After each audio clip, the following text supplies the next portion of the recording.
Happy birthday review site. And on this birthday day, we are going to try out a new thing. Yes, well, a little bit in advance. The actual birthday is on Thursday. This is probably going to go up tomorrow of time of recording. Alright. In theory.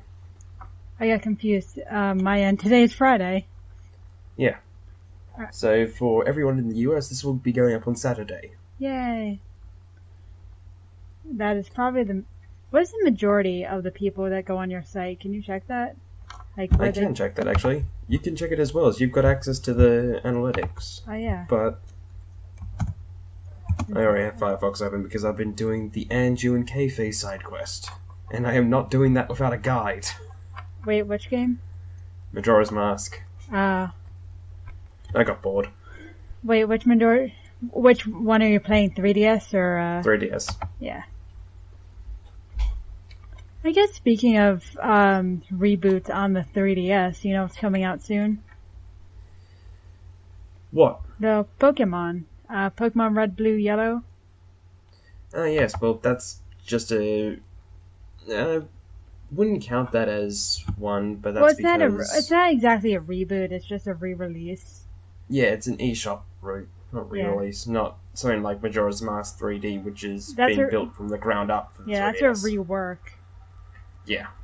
I mean, what is the majority of... how many reworks and re-releases are we going to get? Well, apparently this generation's getting a habit of it because not many people want to make new things and instead sticking to things that have been proven to work.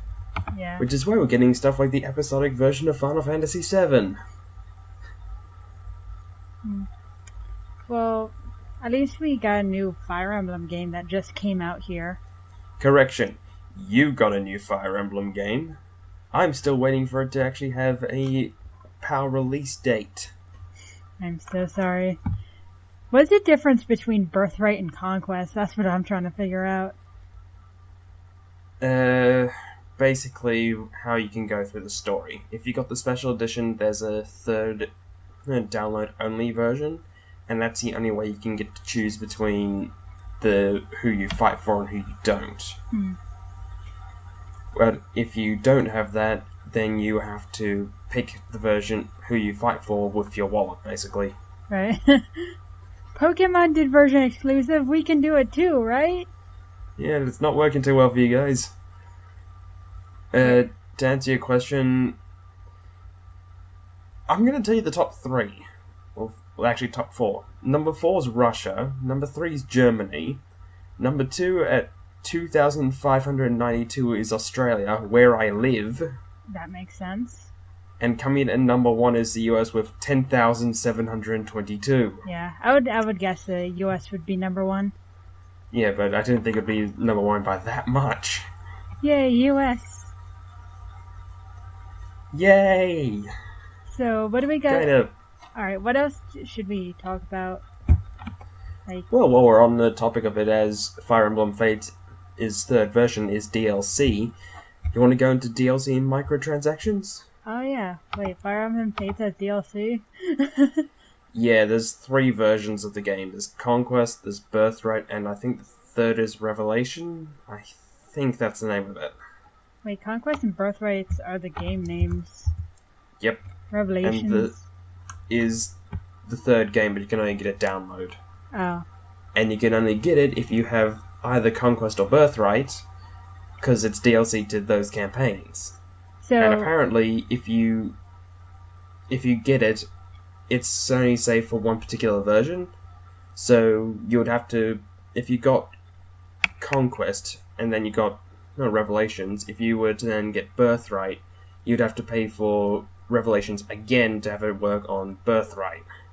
right. Now you see why a lot of people have been getting the special edition? Yep. Alright, on topic of DLC, I guess it's... DLC in general? What do you think DLC is, today? Do you think people are kind of abusing it? It's being abused. It was a nice idea, and I will still defend it to an extent. However, I know the difference between when something's been removed from the game before launch, for the sake of having DLC, and when the DLC should actually be bought. I've only bought DLC for 3 games. Those being Mario Kart 8, Hyrule Warriors, and Smash Wii U and 3DS. Right. I hate it when they just remove content for DLC. But I think, I'm not sure what's worse, when you remove content for DLC, or when you have a barely finished game and then you'll see you add DLC later. I mean, I hate even more, honestly. Although Splatoon got away with it because it's free DLC. Yeah, it's free updates, and I'm fine with them adding in stuff like that for free. They're not asking you to pay more for it. If I had to pay more for it, I probably wouldn't be praising it as much as I am.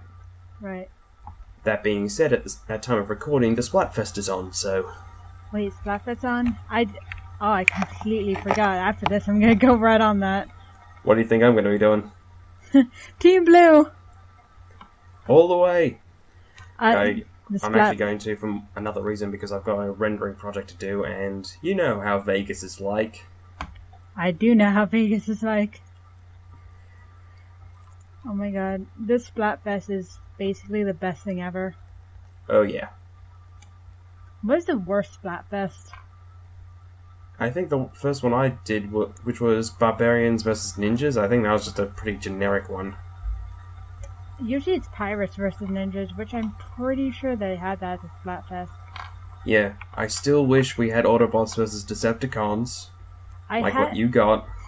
Yeah, I got that, and I was kind of like really confused about it, but I'm like, okay.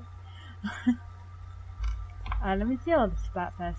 Cat versus Dog was the most basic thing you could think of. Yeah. In terms of American Splatfest, I'm looking at that now. I think pizza versus burger would be the epitome of an American Splatfest. Yeah. But it's like, really? Pizza versus burger? In terms of European? Oh, here we go. Pineapple pizza versus... No, it's just pineapple on pizza. Do you like it or not? That's the worst European Splatfest. Ugh. In terms of Japanese, a lot of food items. I don't know why, but there's a lot of like food items that were... I don't understand Japanese Splatfests. Nor do I. There's one Splatfest I'm still hoping that they do. What? Just because of how awesome it would be. What? To finally settle the 90s debate. Mario or Sonic? That would be amazing. Sega or Nintendo. Yeah. I would imagine during that Splatfest, everyone would say, Sega does what Nintendo don't. Oh yeah. But then to the question I raised about that Splatfest, who really won that whole thing in the end? Spoilers, it was Nintendo. Yeah. Well, actually, I can see Marie saying Sega does what Nintendo don't, just for the sake of, if it's based on how Callie and Marie have reacted to the past Splatfests I've seen. Yeah. Callie always takes the one on the right, Marie always takes the one on the left. So if it's Nintendo versus Sega, Nintendo being on the left, Sega on the right. Yeah. I'm pretty sure Marie would say that. Which is a shame, because I just say whatever Marie says. Yeah. Marie. Wait, it's Callie and Mari. Get it? Callie, Mari, huh? Squid jokes. Oh, the puns. Did you just realize that? No, I knew about it for a while. Yeah. They're not very subtle with their puns. Shovin'! Got a bad cough there? Yes. I think I'm coming down with something. It's a normal case. It's a normal thing that happens when you get puns. Yeah. I keep drawing a blank today. This is not a good way to start this. Which is especially surprising, seeing as technically episode 0 / our review of Pokemon Generation 1, which will be going up today, next week, to celebrate the release of Generation 1, we had a lot more to say, which is the reason why we started these podcasts. Yeah, but now I'm drawing a blank and I don't know why. It's awful. Ugh. I'm like looking at my games on my shelf, and I'm just like, hey, it's Super Mystery Dungeon. When are you gonna get that? It just came out here. Wait. I don't have the money for it yet. Oh my god, I would send you all my money for you to get Super Mystery Dungeon. Oh, I'd be open to that. Well, I can't do it. Yeah, I know. Alright. It's just such a good game. I really want you to play it. Oh, we're getting a little bit of breakup here as well. It sounds a bit. Wait, what do you mean? Oh. You went a little bit robot-y there. I should say, because of issues we've been having in the editing phase, is we're going via a direct recording of Skype instead of what we used to do, which was getting two audio files and merging them together. We're seeing how well that goes. If it doesn't work too well, we're going to be going back to the other one. Speaking of Skype, I heard a lot of people are moving on to Discord for some reason. Onto what? There's this new thing called Discord. I never really looked into it. First time hearing of it, actually. Yeah. Like, I have this group chat in Skype, and it's like, we're all moving to Discord. I'm like, alright, I'll just stay here on Skype. It's called Discord app. Directly, it's marketed as, oh my god, it just says it's time to just Skype, TeamSpeak, Discord is here. So, well, they're not completely arrogant at all, are they? And they're comparing to Ventrilo, TeamSpeak, and Skype. I heard a lot about Ventrilo, though. This is actually the first I've heard of Ventrilo. I've used TeamSpeak before, and that's fine for large group things. And Skype we're using right now, so of course I know how to use Skype, but Ventrilo is the first I'm hearing of it. Alright. All you gotta do is type in Ventrilo harassment into YouTube, and that's all you need to know about Ventrilo. Just saying that alone is all I need to know. Yeah. Now, all I really hear about Ventrilo is people, like, going into random group chats and just blasting whatever soundboard they have into their chat, and I'm getting really, really annoyed. Oh, joy. I know. Now I see why I don't know of it. I didn't know of it till now. Well, that's good. I never used Ventrilo or TeamSpeak. I only use Skype. Yeah, I used TeamSpeak when I was playing on some Minecraft servers a while ago. Yeah. Just because it was easier for them to set up a TeamSpeak account for it. Thankfully, I was playing on small servers, so we didn't have any of those assholes, but which was especially surprising, seeing as it was a war server. So we had stuff like ICBM and Flansmod. I'm looking at the Discord site, and it just says choose a flavor, which oh, it's a site flavor, I see. It just says choose a flavor: League, Dota, World of Warcraft, Final Fantasy. I can't read that number because I'm so like out of it. Counter-Strike and Minecraft. Oh joy!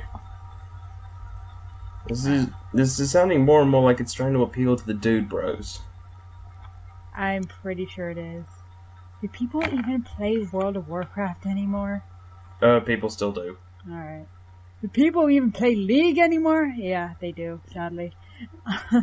That's actually one thing. I was saying before in my Generation 1 review, it's a bit of a guilty pleasure. Well, I wouldn't call it a guilty pleasure, but it's been a guilty secret of mine that I haven't played Generation 1 until for the review. It's coming out next week, so it's not really that much of a spoiler.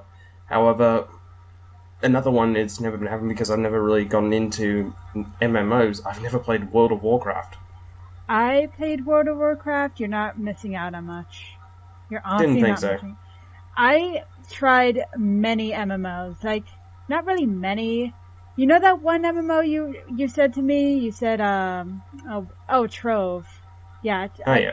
Went back on Trove, and like for a while I'm getting sick of grinding. My friend trying to get me to this other MMO, and I'm like, I really don't want to grind anymore. I guess I'm just not really good on... I would say not really good, I'm just not really... I don't really care a lot about MMOs. Yeah, that's understandable. Yeah. I mean, usually what I hear about MMOs, not so much now, surprisingly. They're getting better at it, but we said DLC, and now we're going to say microtransactions with MMOs are kind of iffy. I'm fine with microtransactions for free-to-play games. I may not like how they implement it, however, it is a form of getting money for them in a free-to-play market. That's fine. When you're asking me to pay AAA money for a AAA game and have microtransactions in them, you're going back to EB games for whatever I can get. Right. Assuming I even bothered to buy you at all. So which games do the latter?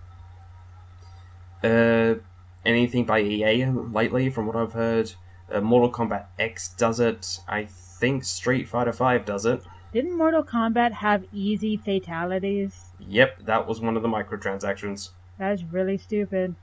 Yep. I mean, I heard of the whole Sonic thing with you get extra lives if you pay X amount of dollars. I mean, that's kind of stupid in and of itself. Yep. And in terms of MMOs, how do you feel about microtransactions there? Where they, what about the type of where, like, you get materials that you'd grind for, but just more of them? I need to see it in action first, but on the surface it sounds okay, not great, but it's the same case of you can pay a bit more to speed up the process. Yeah. Which is how free-to-play works with it, so that's fine. It's the same way as in Diablo 3, I don't really count it as, well, microtransactions, but they have a marketplace where you can earn real money selling fake items. Well, digital items. How does that work? I'm not too sure as I don't play Diablo 3, but on the surface, it's microtransactions because you're paying for stuff in there, but at the same time you're earning money in it. It's really more of a shop than it is microtransactions. Yeah. I mean, for items that you would grind for, I'd just be better off like trying to buy from other players if that's even possible. But for some reason, a lot of games have materials locked. Like you can't trade materials for whatever reason. That's bullshit. Yeah, Like, a lot of games. Material is locked behind free to play. No, not locked behind free to play. Just locked behind, like you can't trade them with other players. Oh, okay. That's all I'm saying. Materials are still in the game. You pay for, like, you can pay for materials if you want to speed up the process. You just can't trade materials with other people. Alright. I guess that really depends on just keeping balance and things, because thinking in the worst possible situation, imagine if a level 99 player goes, I don't want to play anymore. You there, level 1 kid, here, have all my high-end material. I mean, I don't think they would trade material, but I think you could trade weapons, maybe? I don't know. Yeah. I don't know how most MMOs work. Nor do I. Yeah. I mean... Yeah. I mean... We really don't have that much to say on the matter. Yeah, I know. I mean, if anyone would recommend me an MMO that's actually good, my stuff fell. Great. Amazing. I've been moving things around my room, so everything's messy. But, Yeah, I'm not showing you mine for that reason. Well, I mean, is there any reason to show our rooms? Not really, but... There you go. Yeah, like, my room's a bit of a mess at the moment, so... I mean, I would love to get an MMO, but I just don't want to grind. Yeah, well, that's actually one of the reasons why I railed on Zeta so much. They went for the idea of grinding equals difficulty. No, it doesn't. Really? It doesn't work that way. Grinding just slows down the pace. Difficulty is something else entirely. Right. I mean, I guess in terms of games like Monster Hunter do it well. It's like, is it really I'm not sure if you would consider really grinding, but it's like you kill smaller monsters, get their material, and then kill bigger monsters. I mean, that's fine. I like that.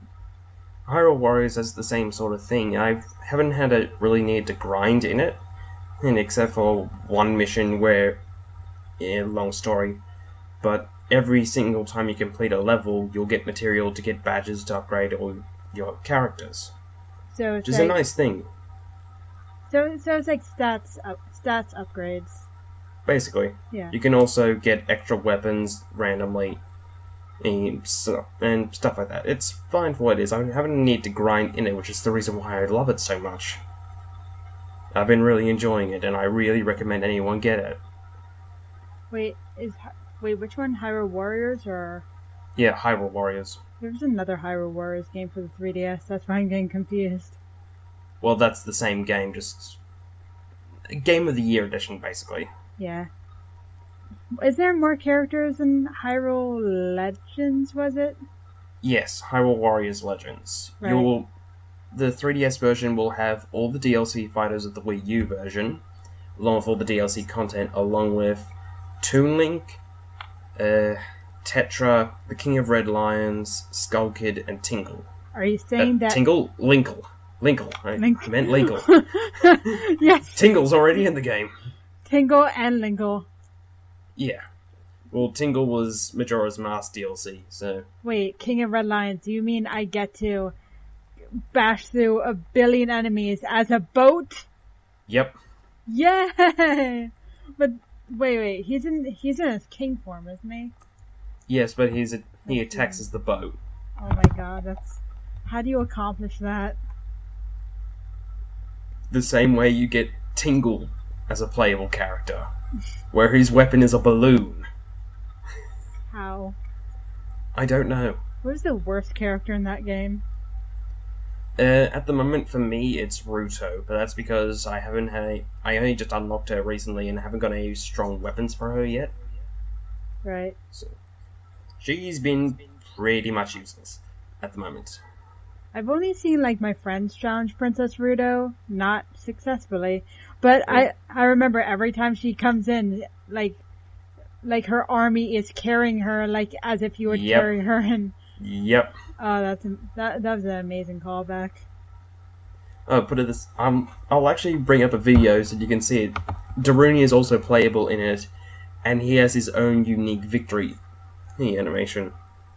Well, each one, depending on what weapon they're using, will do something with a generic theme playing in the background. So, for example, Lana and the Deku stick, the Deku tree will actually form up and she'll stand on one of the branches of the Deku tree.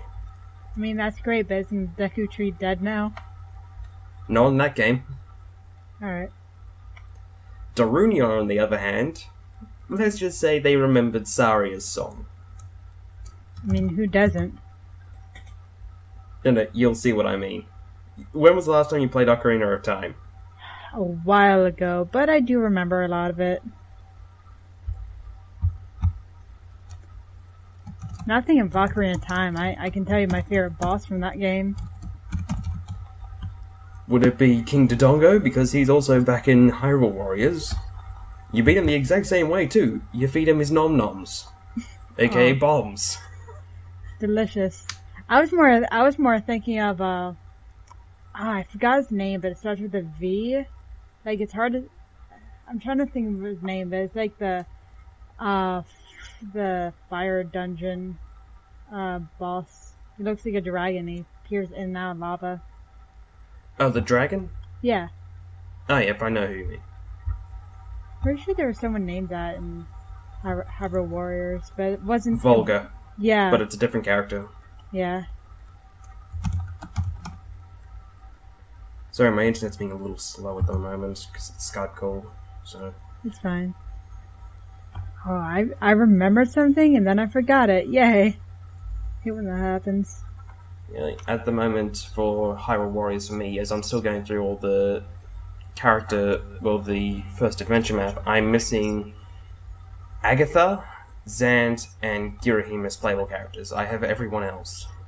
Oh yeah, speaking of Zelda and Ocarina of Time and all that, so some streamer, found a way to hook up an ocarina, the instrument ocarina, and use it as a controller to play Ocarina of Time. Why am I not surprised? It is the funniest thing. You go up, you play a note. You go down, play a note. You press a button, you play a note. Please tell me that the way you do the songs is to actually play the songs. I'm not sure. I never seen that actually implemented. I really wish I could see it. All I've seen were like boss battles. Like the guy managed to beat Dodongo and what was that spider thing? Goma. Goma. Yeah, Dodongo and Goma. He managed to beat them with just using an ocarina.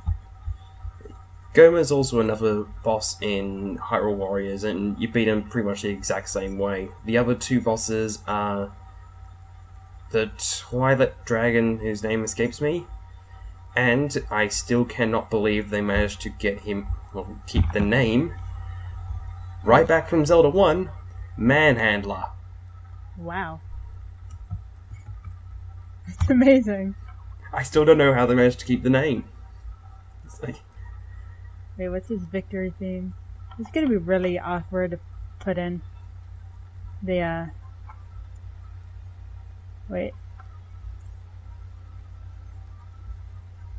And this is the reason why I love playing as Darunia. Alright, let me see.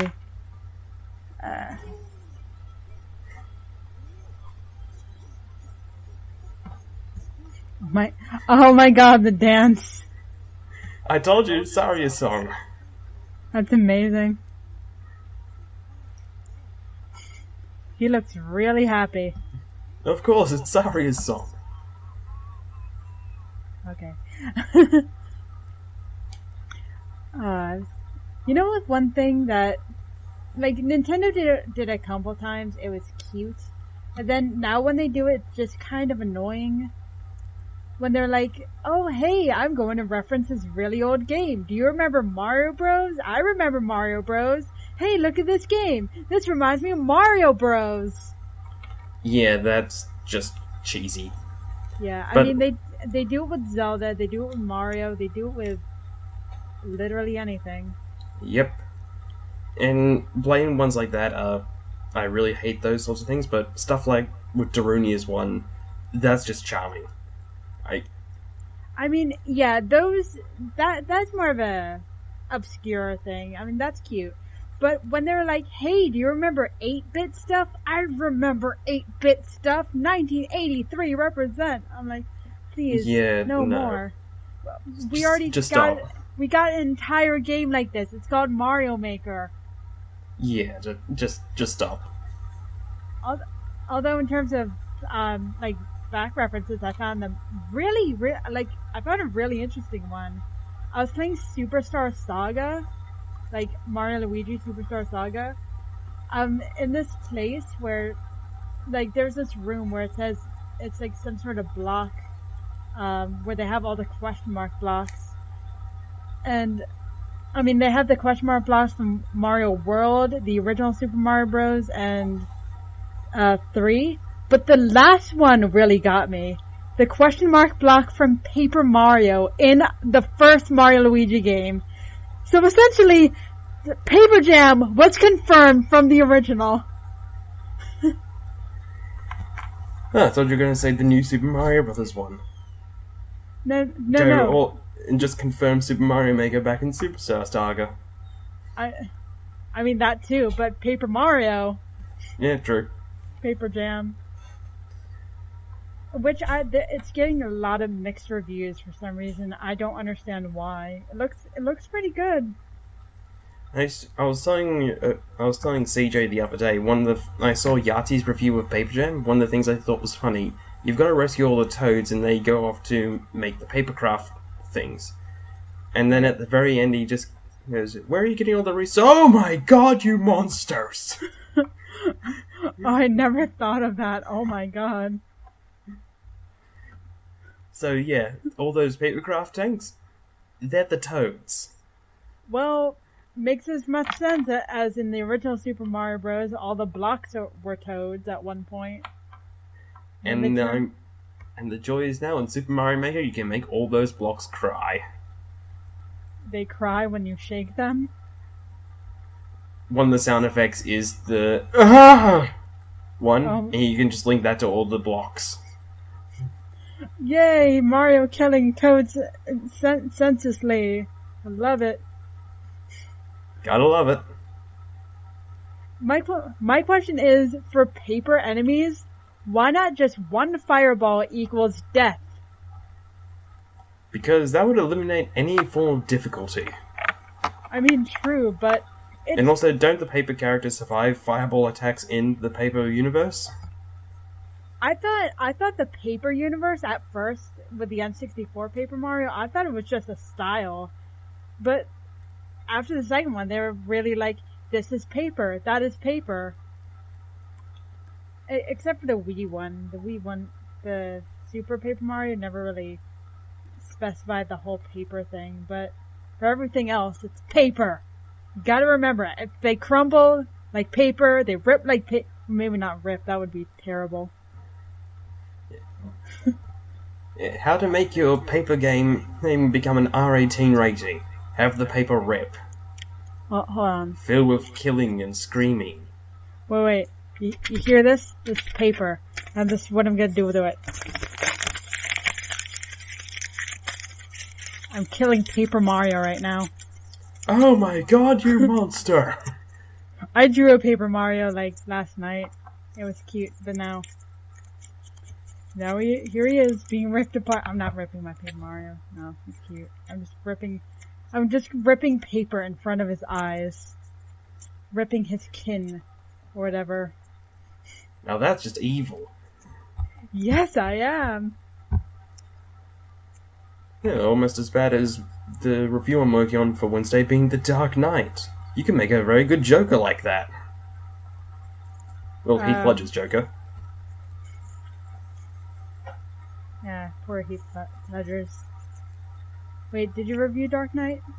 That's next week. Nice. I've reviewed Batman Begins already. I heard Dark Knight was good. I really gotta watch that. It was good, however, it does suffer from the problems of the other Nolan films. Yeah. Though it's not as blatant. I watched Deadpool, and the more... You okay? Yeah, I've just knocked my computer, that's all. Alright. It sounded really loud.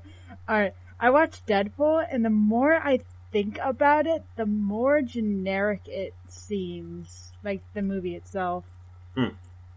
I mean, it was a pretty good movie, but now that I think about it, I'm like, wow, this is one of the most generic plots I've ever seen. And apparently it's already getting a sequel, and Wolverine 3 is getting an R18 rating. Wait. Unless you look in Australia, where I'm pretty sure Deadpool still makes MA15+. Right. I mean, Deadpool's rating is understandable.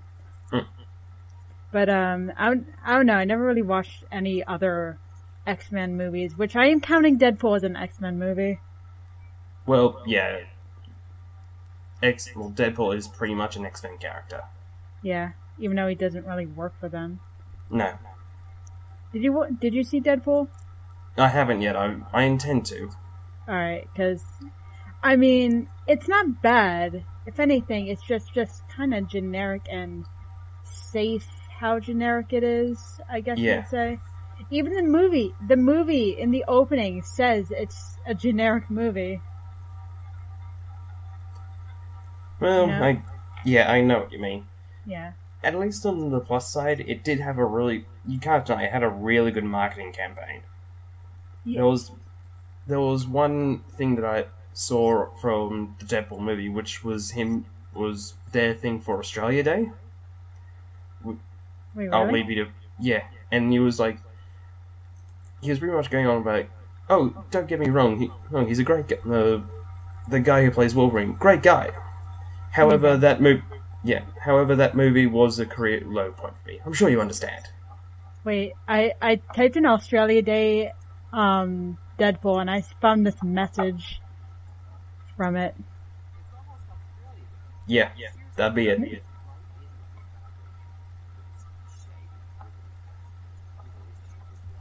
And no, I have not heard people who talk like that. Wait, what? I can hear your computer in the background.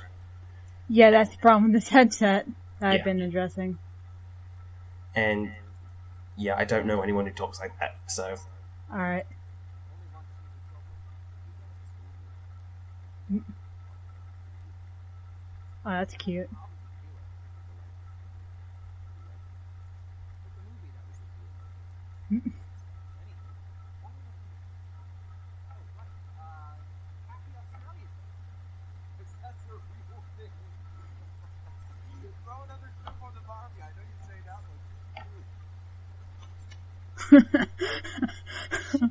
Yeah. Oh my god.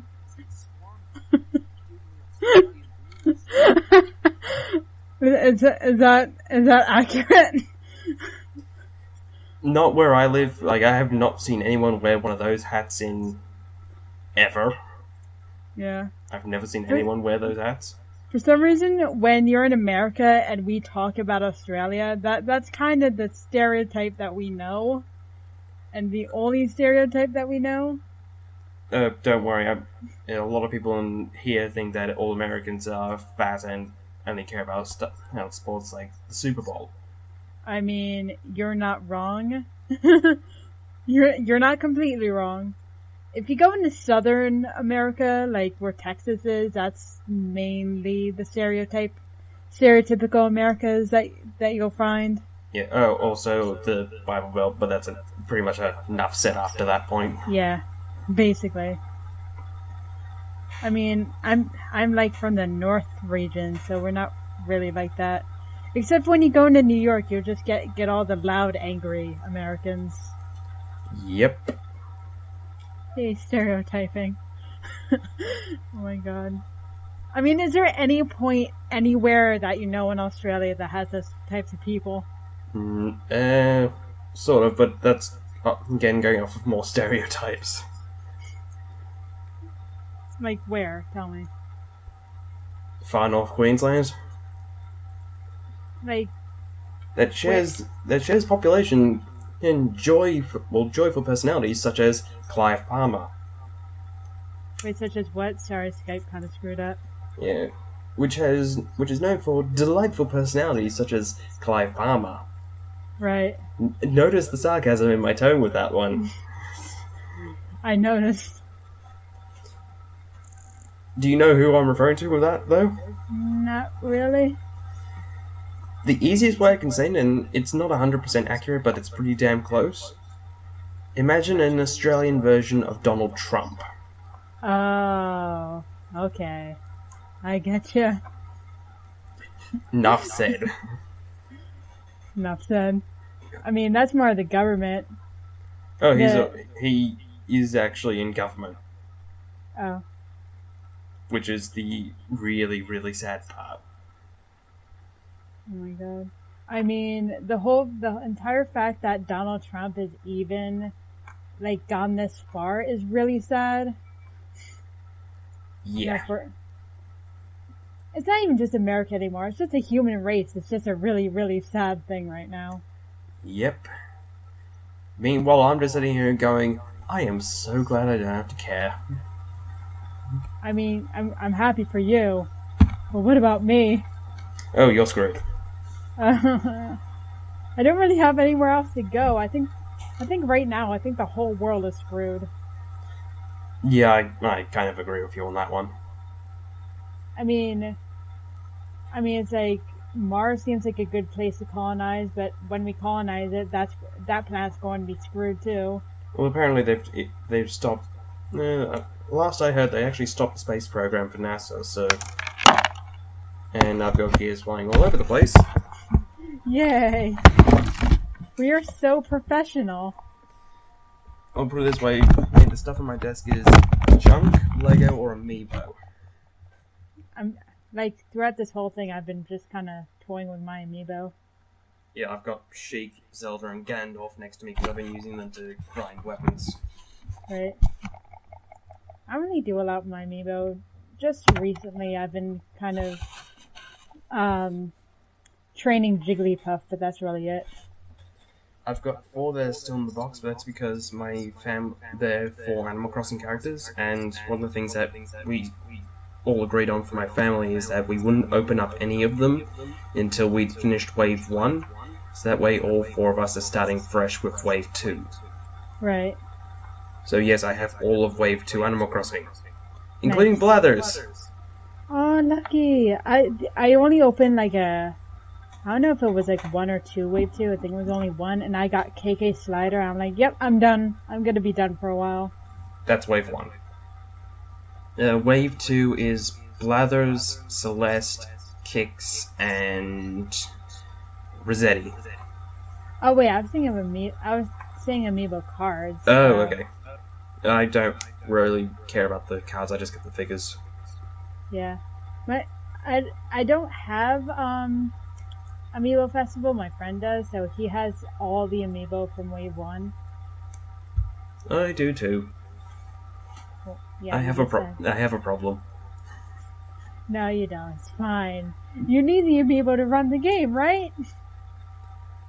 Yeah, sure, we'll go with that. Wait, so I guess this would be a good segue.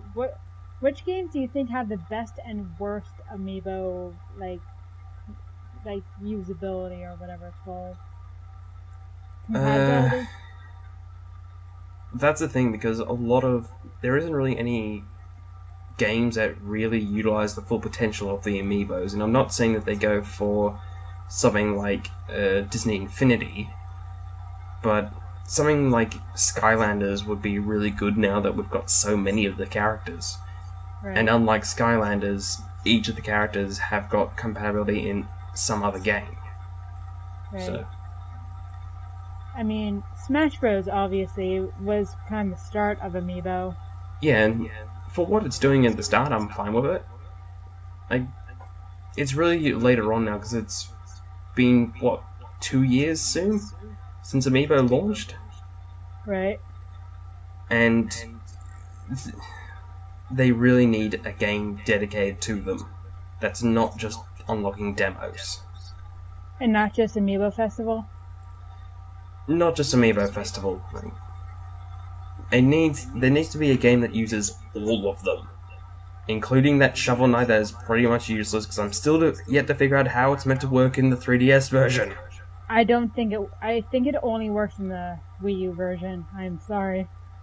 Damn it. Though I am enjoying Shovel Knight, I will probably pick up the Wii U version as well. I don't understand picking up another version. I have the PC version. I mean, the only thing about the Wii U version is like, hey, you can play Amiibo, but that's really it. Yeah, and I'm not really the kind of person that will get a lot of different versions of a lot of different games. The only game, aside from Sonic 1, and 2, and 3, because of more accidental things, the only game I've gone out of my way to get multiple versions of is Freedom Planet. But that's because the Wii U version is slow to update, and the PC version has got extra content like a story campaign from Mila, and they're currently working on getting Talk to play, or to be playable. Yeah.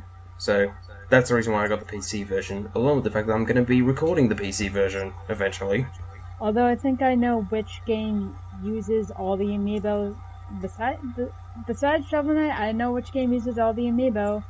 Cough, Mario Maker cough. Actually, no. Even Mario Maker doesn't use all of them. Besides Shovel Knight? Mario Maker doesn't use, from what I've seen, Shovel Knight and the Miis.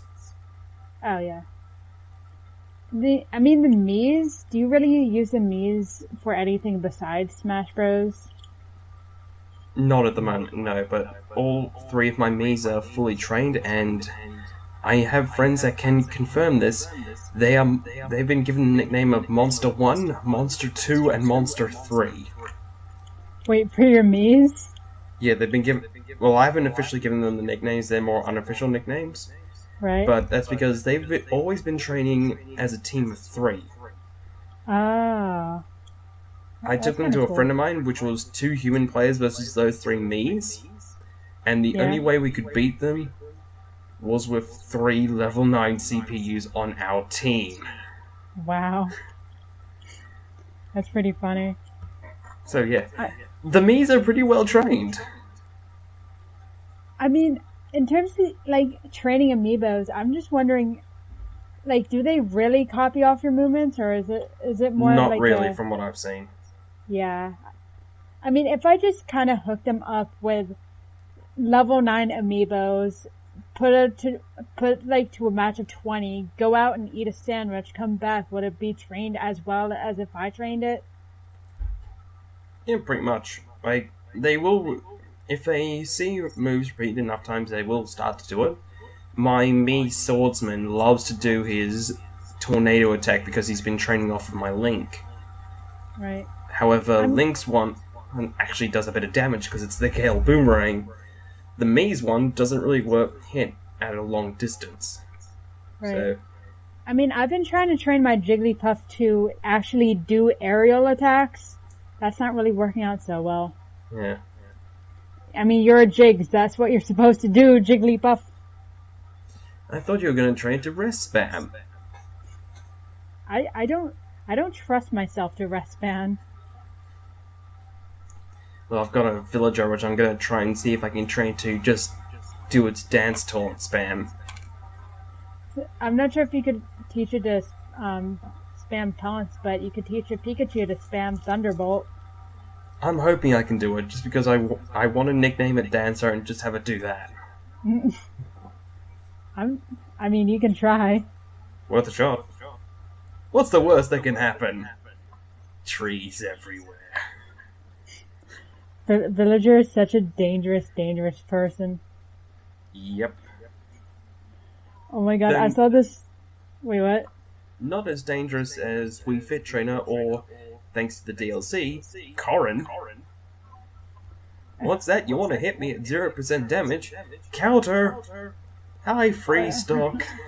You said Corrin and I just died inside because I hate that character. Then you're really gonna hate Fire Emblem Fates. I don't want to play as Corn. I don't like Corn. And I swear I'm the only person on the internet who actually refers to him or her as Corrin, not Corn. No, their name is Corn because it tastes like corn.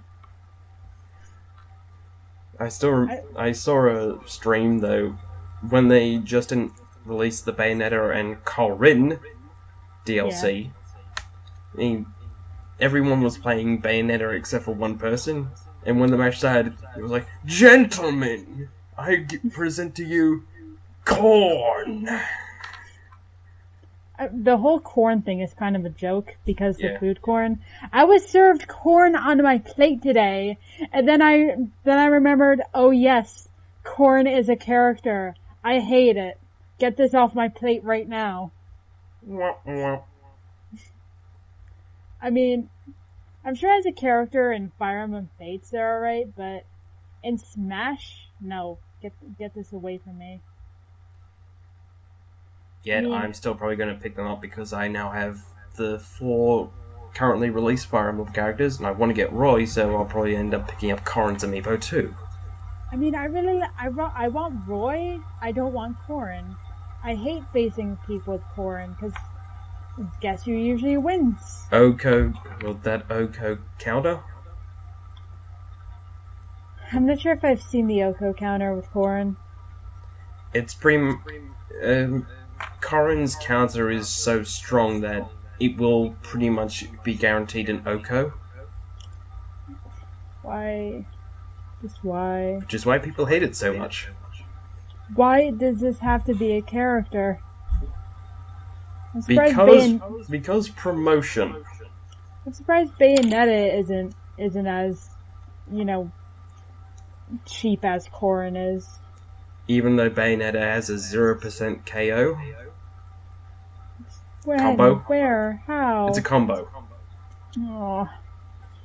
But to do it, it's a self-sacrificing one. Alright, okay, here's my problem with DLC characters. They're really, really strong for what they are. Too strong. And I hate it. I mean, Mewtwo, honestly, is weak, but Bayonetta and Corrin are just needlessly strong. Yep. And that's I why will they're also argue that Lucas is pretty weak, but that's because I hate using the Earthbound characters. So, Lucas to me is weak.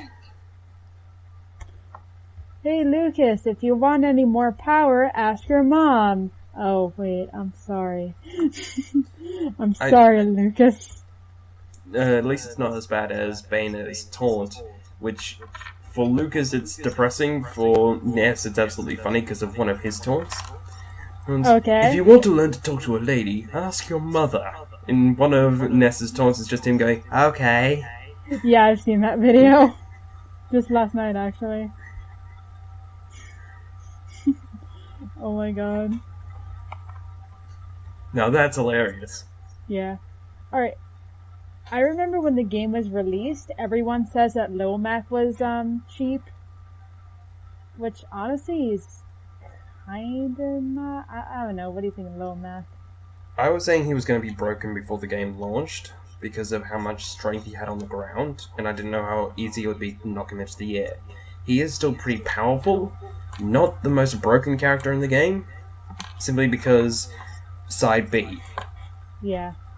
And any stage that's not the boxing ring or Mario Galaxy. Yeah, pretty much. I mean, I'm pretty sure anyone with good aerials is a counter to Lil Mac, like Jigglypuff, because I'm a main of Jigglypuff. I don't know. I mean, they want to appeal the Smash demographic to what is it? As like mainly competitive. I mean, you can still play casually, but it's like it's a mainly competitive thing. Yeah. But then they have these DLC characters which just break the game. Oh, I heard you like a balanced game. Mind if I step in and shake the game up? No, please. I don't want to spend $7 just to break my game. Meanwhile, I did several times, because I have all the DLC on both versions. I really don't want to get Smash DLC, as much as I really want to play as Roy. I picked it up just to see what it was like. As I was saying to you privately, I like how they handled the DLC in terms of its releases. Just but not at the prices. same, yeah, just not the prices. I'm not paying $7 to sell my soul. Yet you'll pay $60 to sell your soul to Sakurai. I mean, yeah, but I guess that's another topic. There's rumors that there's going to be a new Smash game for the NX, and Sakurai is not going to be a part of it. That makes sense, and Smash NX is probably just going to be Smash 4 Game of the Year, so he doesn't need to be a part of it. Yeah, but I mean, if it's like a brand new Smash Brothers game, it's not going to be a brand new Smash. If they're launching the NX in November this year, it is not going to be a new Smash. I mean, we've never even heard any official trailers about the NX, have we? No, we're probably going to be getting one soon. Like, if not the next Nintendo Direct, then at the absolute latest E3. Right, it's probably going to be. I'm betting my money on E3. I'm gonna say that we're gonna get at least the start of images in the next Direct, but we're gonna get confirmed actual information in E3. When is the next Direct? It's Nintendo. Should they release like the what they do now, like spring releases right now? Yeah, they need to do a Direct soon for the spring releases, because after Star Fox Zero, there's not really a lot else that the Wii U or 3DS has up its launch. Yeah. If anything, I really want to hear more about that Paper Mario rumor. Which I'm hoping is a thing. That's because I've never really gone into the Paper Mario series. And if it turns out it's something like 3DS or Wii U port of Paper Mario the Thousand Year Door, I'll pick it up instantly. Yeah, I mean, Thousand Year Door was a great game. 64 is a great game. I don't. Super Mario what was it, Super Paper Mario. It's a good game. I don't care what anyone else says about it. I don't get why it gets some hate. Sticker Star deserves all the hate it can get. Yeah, I've been hearing a lot of hate for Sticker Star. Yeah. Which is why I'm not picking it up. Good, you won't be making the same mistake I made, as picking up right away and then ended up hating it. Yeah, I'm not that much of a fool. I will only pick up games day one if they're games I know I'm going to enjoy. Like Smash 3DS, I picked up day one Omega Ruby and Alpha Sapphire. I got at the midnight launch. Well, just Omega Ruby, I don't actually own Alpha Sapphire. And I'm going to be picking up Hyrule Warriors Legends as soon as I possibly can, because I know I'm going to enjoy it. Yeah. But I mean, I got Super Mystery Dungeon, like, right then and there. I mean, I never played Gates, so... I've been playing Gates. I hate Gates. I am so sorry. It's like, I was at my GameStop and I was like, hey, I have money, I could buy Gates, but do I really have to? I don't want to play Gates. We're still reviewing Gates, so yeah, you kind of do have to. I don't want to buy it. I'm trying to find my way to... If I have to suffer, you have to suffer. No, I'm trying to find a way to at least not buy it.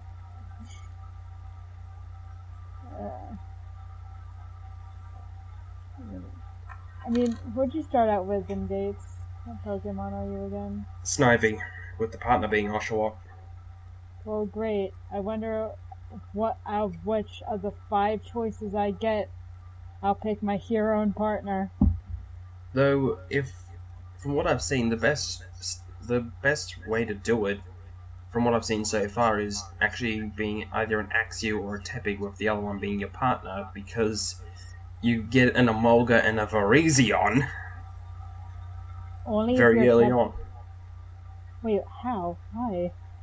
I don't know, but the first 3 Pokemon you recruit is a Dunsparce, an Emolga, and a Virizion. Wow, that's terrible. So yeah, guess who's been in my team the whole time? Emolga? Yeah, Emolga and Virizion. Well, of course, Virizion. Sorry, Dunsparce, I know you have a very good personality, Dunsparce, but you're a Dunsparce. Is that really all the recruits that you get? No, you get more recruits, and you get recruits very easily in the game. How easily? Like, I've been getting a new recruit every time I've gone to a dungeon.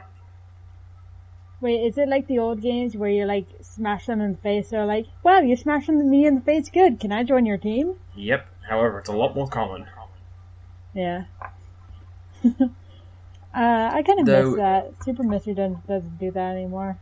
Though I had to do an exchange for it. I can only do 1 mission per dungeon, and that's the real reason why I've been hating it. Because as you saw with Explorers of the Sky before we had to cancel the Let's Play, I was doing like 3 or 4 missions per dungeon. Right. But this one's... Yeah, just one at a time just kills the pace, and I don't want to play it anymore. I've actually gone back to Fire Emblem Awakening and Majora's Mask just to avoid playing Gates to Infinity. That's how bad it is. Yeah. I don't want to play it! Don't make me! I'm gonna hide behind Super Mystery Dungeon until it goes away.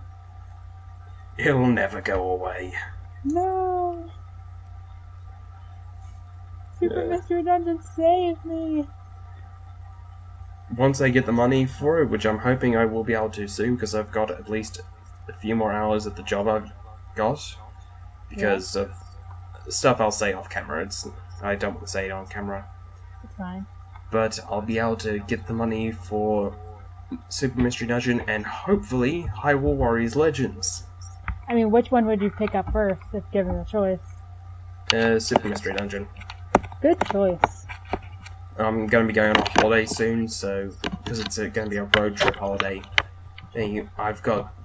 I'll hopefully have the 3 perfect games for that trip.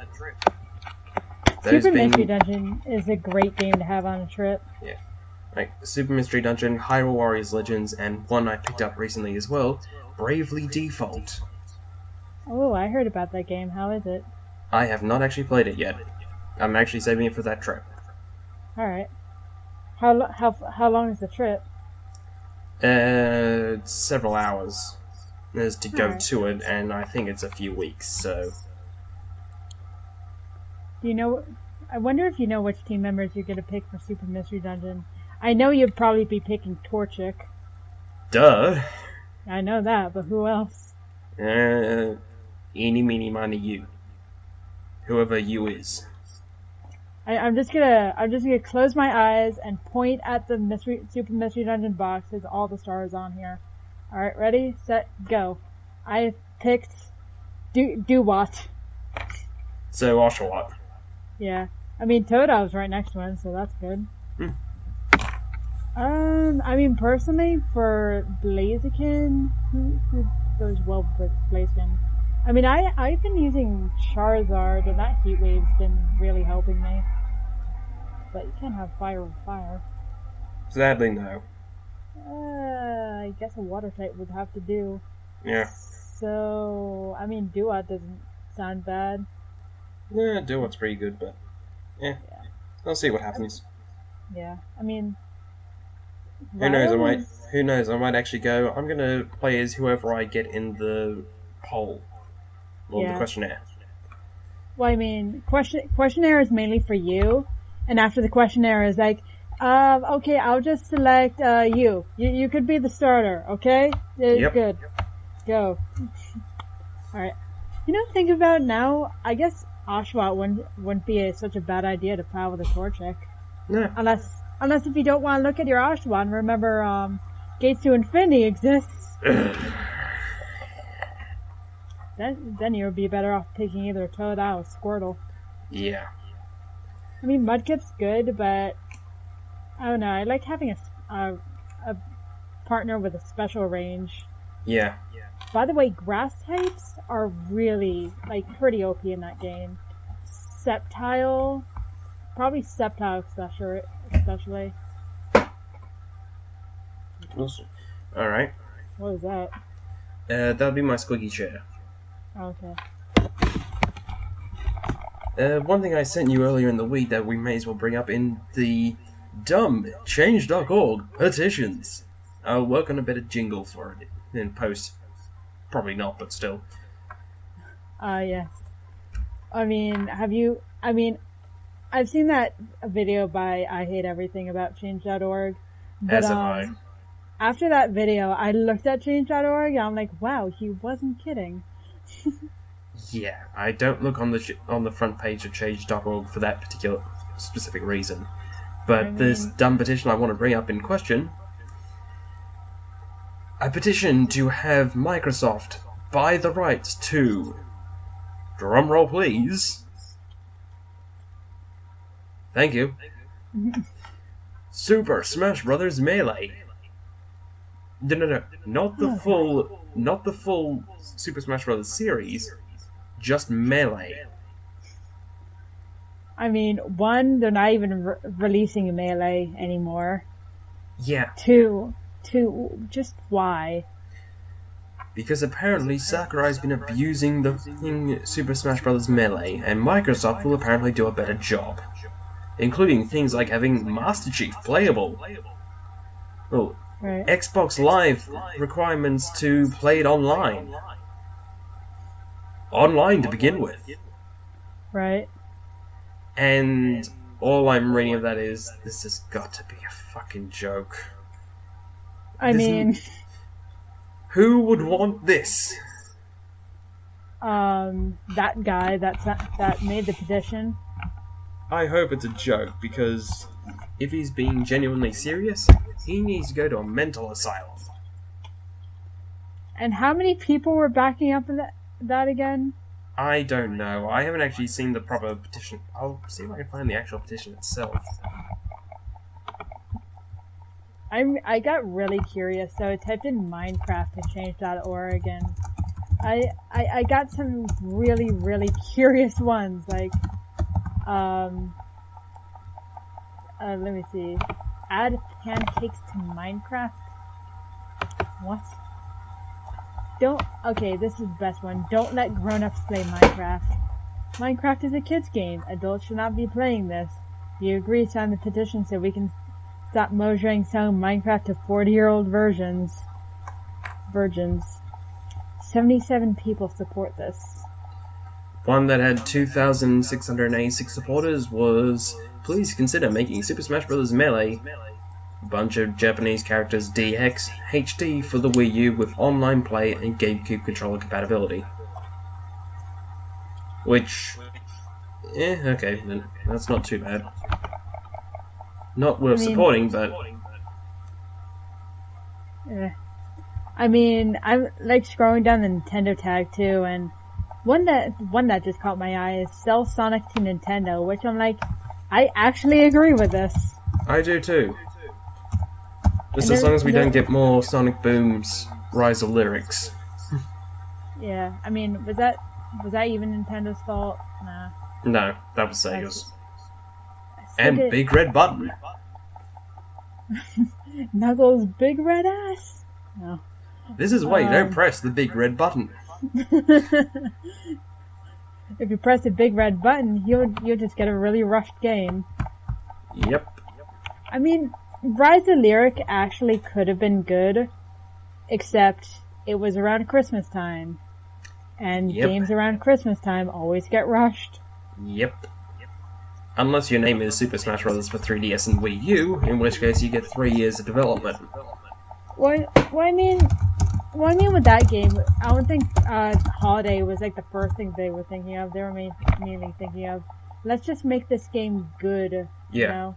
Because I mean, Smash Bros. Fan base is kind of an important fan base to appease. Not so much Sonic, I guess, but I don't know. Okay, I've typed in Super Smash Bros. Melee into change.org. Here are some of the ones I've seen first. Masahiro Sakurai, make Reggie Fils-Aimé a playable character in Super Smash Bros. That's number 1. Number 2. That's what happens when you type in Nintendo. Yeah. Number 2. Warner Brothers, fans love the TV show forever. Wait, what? That was number 2. Number 3. Disability Services Minister, please don't force my disabled brothers out of their home. Fund their care. I don't think that's part of the Smash Bros. One. No, I don't think so either. I mean, I typed in Smash Bros. And I see retire your elephants now. So just that we're on the same page. Here's what I typed in. Oh, you typed in Melee. I typed in Super Smash Bros. Melee. I just typed in Smash Bros. Organize a Badger basketball Smash Bros. Battle. What? Tell SeaWorld to stop being hypocrites and end all orca shows. Okay. Alright. And this is why I don't use change.org unless I want to laugh. Yeah. I mean, that Minecraft one was pretty funny. Don't let adults play Minecraft. Oh my god. But it's kind of bad when you could let anyone start a petition about the stupidest things. Yep.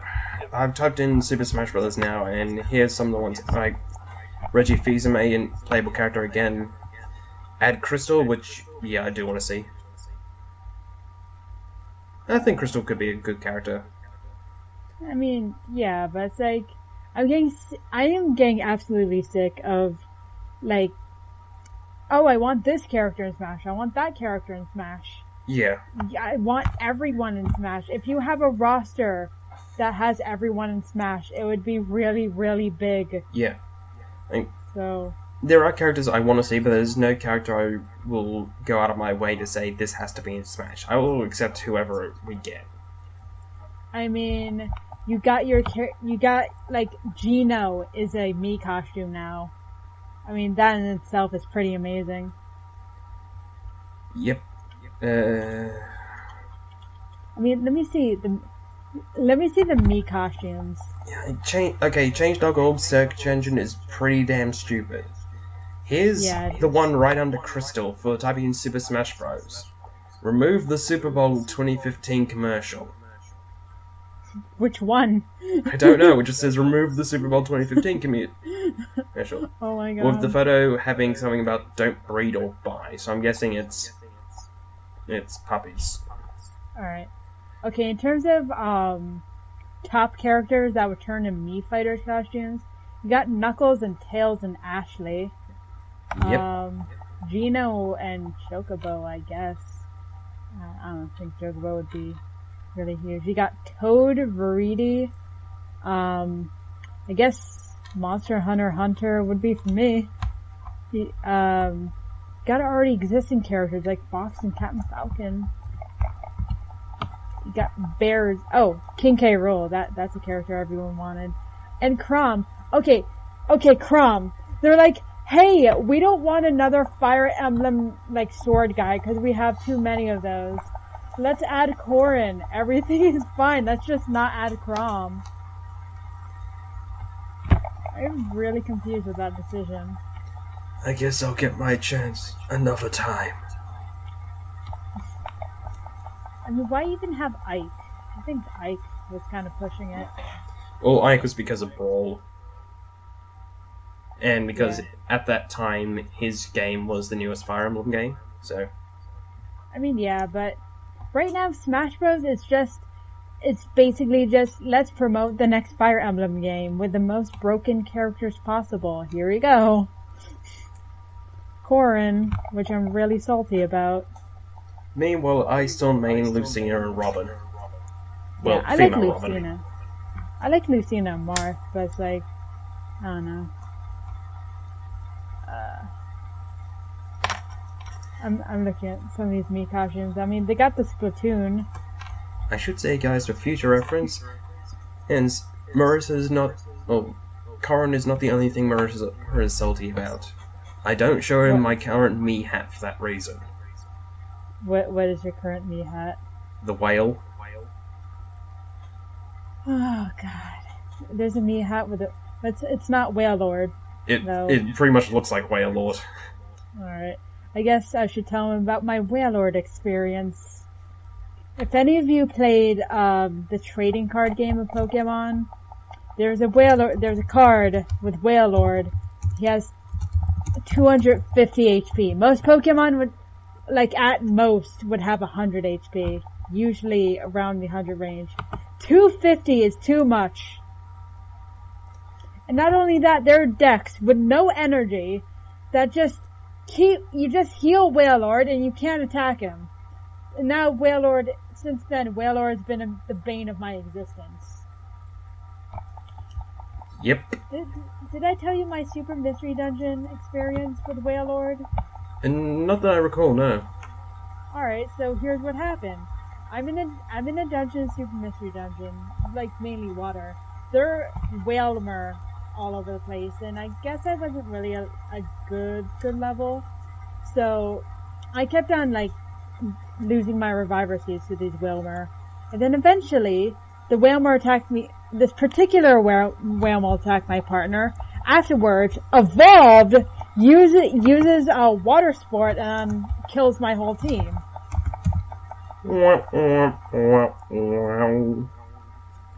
Wait, characters can evolve in... Well, enemies can evolve in dungeon? Yes. Oh, this is gonna be fun. Warm. Yeah, I hope you have fun. Was that thing in Gates of Infinity too? Not that I've seen. Yet. Yeah. In this game, Pokemon can evolve, and once they evolve, they're like... They're not just normal evolution. They're like kind of super powered, new moves, I assume buffed stats, but mainly new moves. I mean, that Wailmer didn't have water sport before, so have fun. Yay! And I've been looking on Amazon. There's kind of this plush that I kind of want because I hate myself. It's a Wailord plush for right now $88. You really do hate yourself. Yes, I do.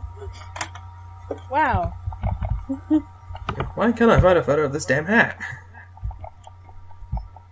What your Mii hat? Yeah, the whale hat. Well,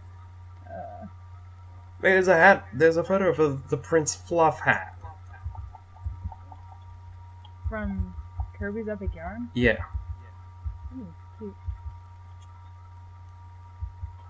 I mean, I changed my Skype icon to Whale Lord because I was having so much fun.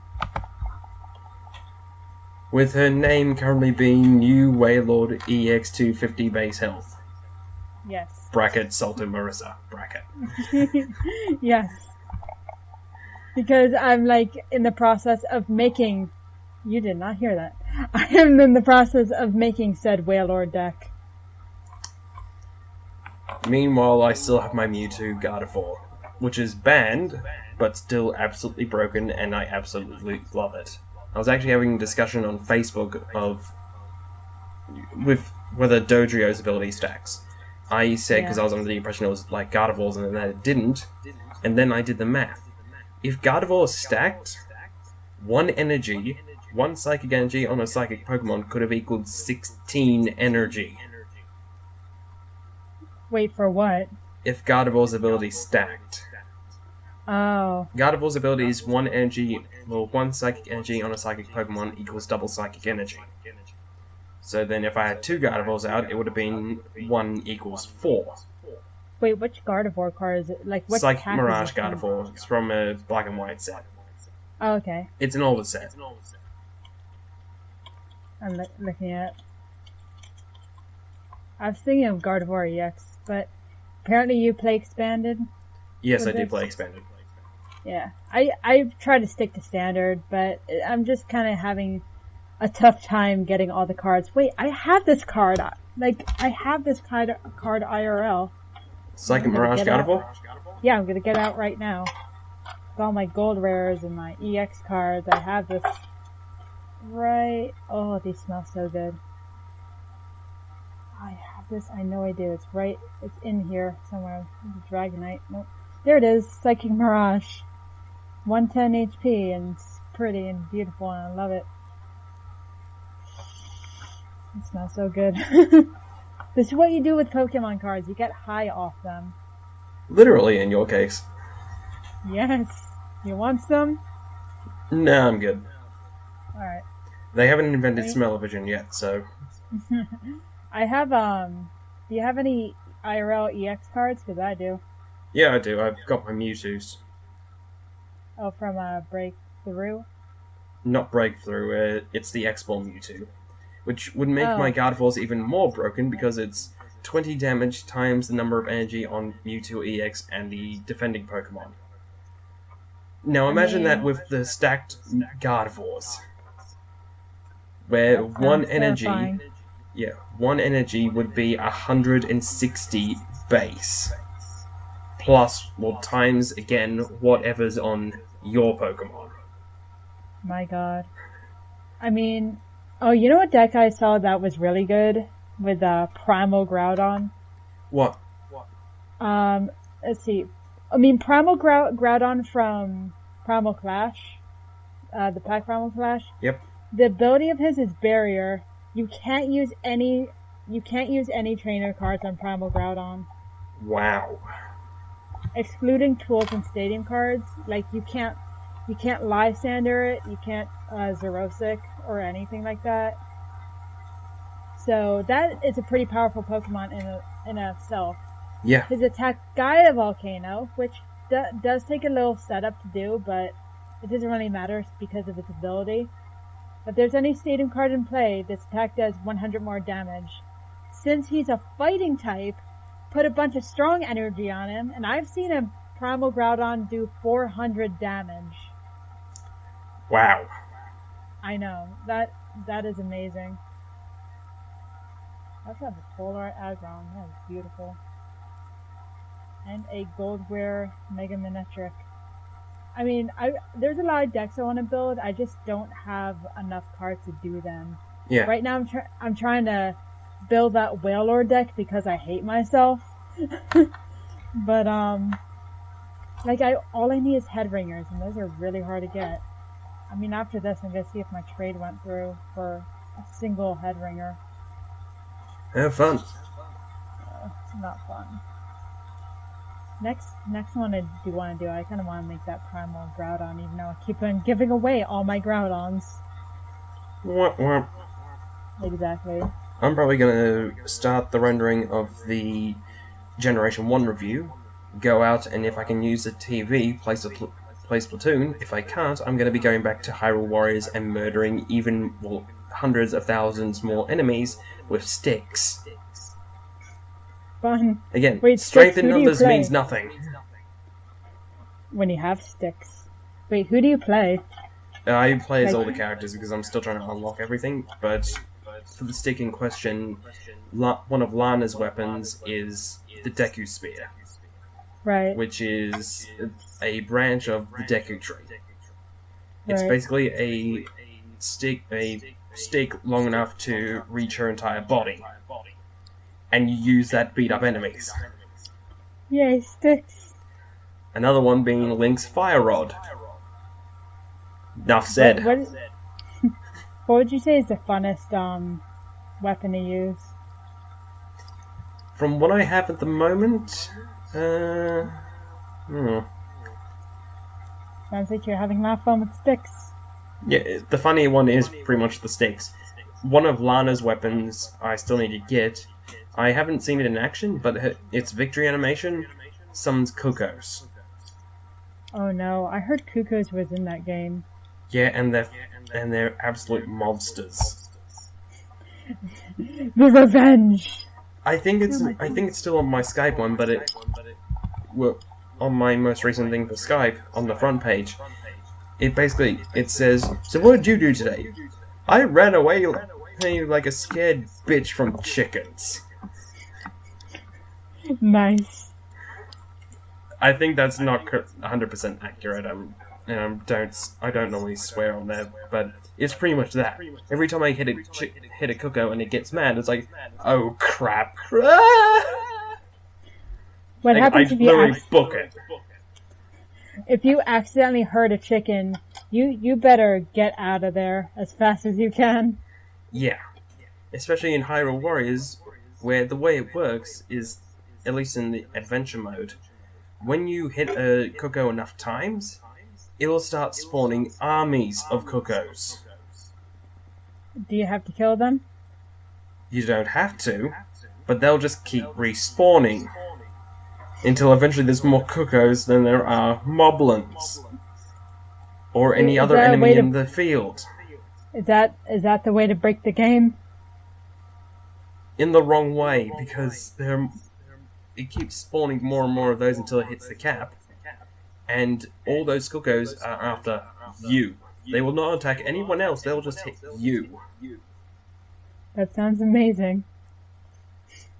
I could imagine, like, this whole, like, really serious, like, army is like, okay, we have to attack the enemies, and all you hear are chicken sounds and one soldier running, "They're after me, run!" Yeah. I was playing, a while ago, I was playing one of the maps with my father, just to experience multiplayer with it. The thing I told him was if it moves, you kill it. Unless it's a chicken, in which case you do everything you can to avoid it. Do not hit the chicken. I'm guessing you hit the chicken. No, he didn't, thankfully. Okay. But that's because... Did he ask what happens if you hit the chicken? Yeah, he did. The reason why is because whack. The reason why is because I actually went to in the map, the only Cuckoo that's there at the start is in the fairy fountain, and I was the one who got to the fairy fountain first, so he never actually saw the Cuckoo. Yay!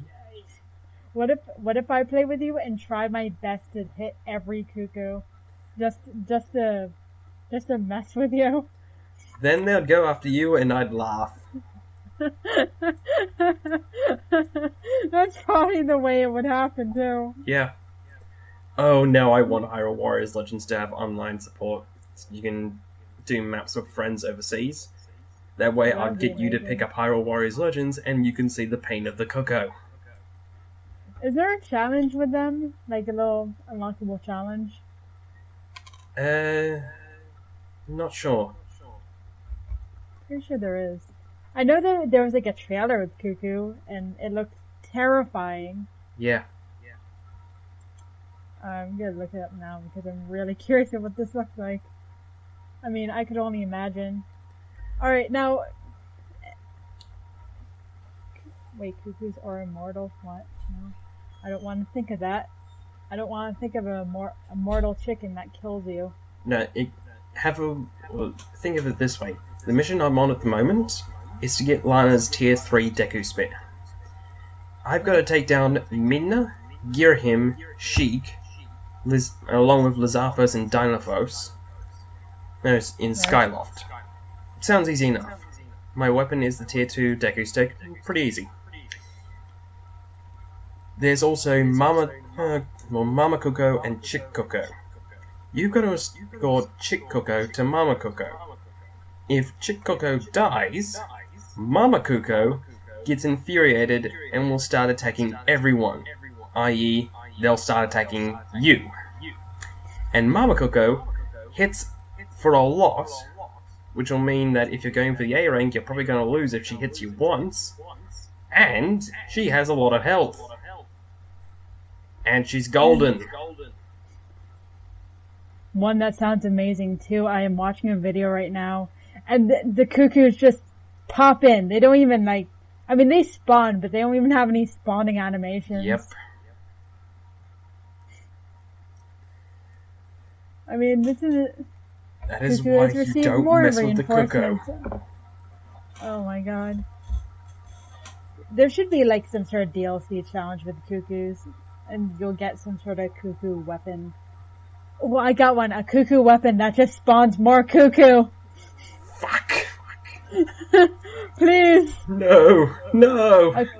Okay, now have this concept, but replace all the cuckoos with Wailord. Yeah. Okay. Okay, there's the golden cuckoo. I see the golden cuckoo right now. Yep. My god, that's a lot of health.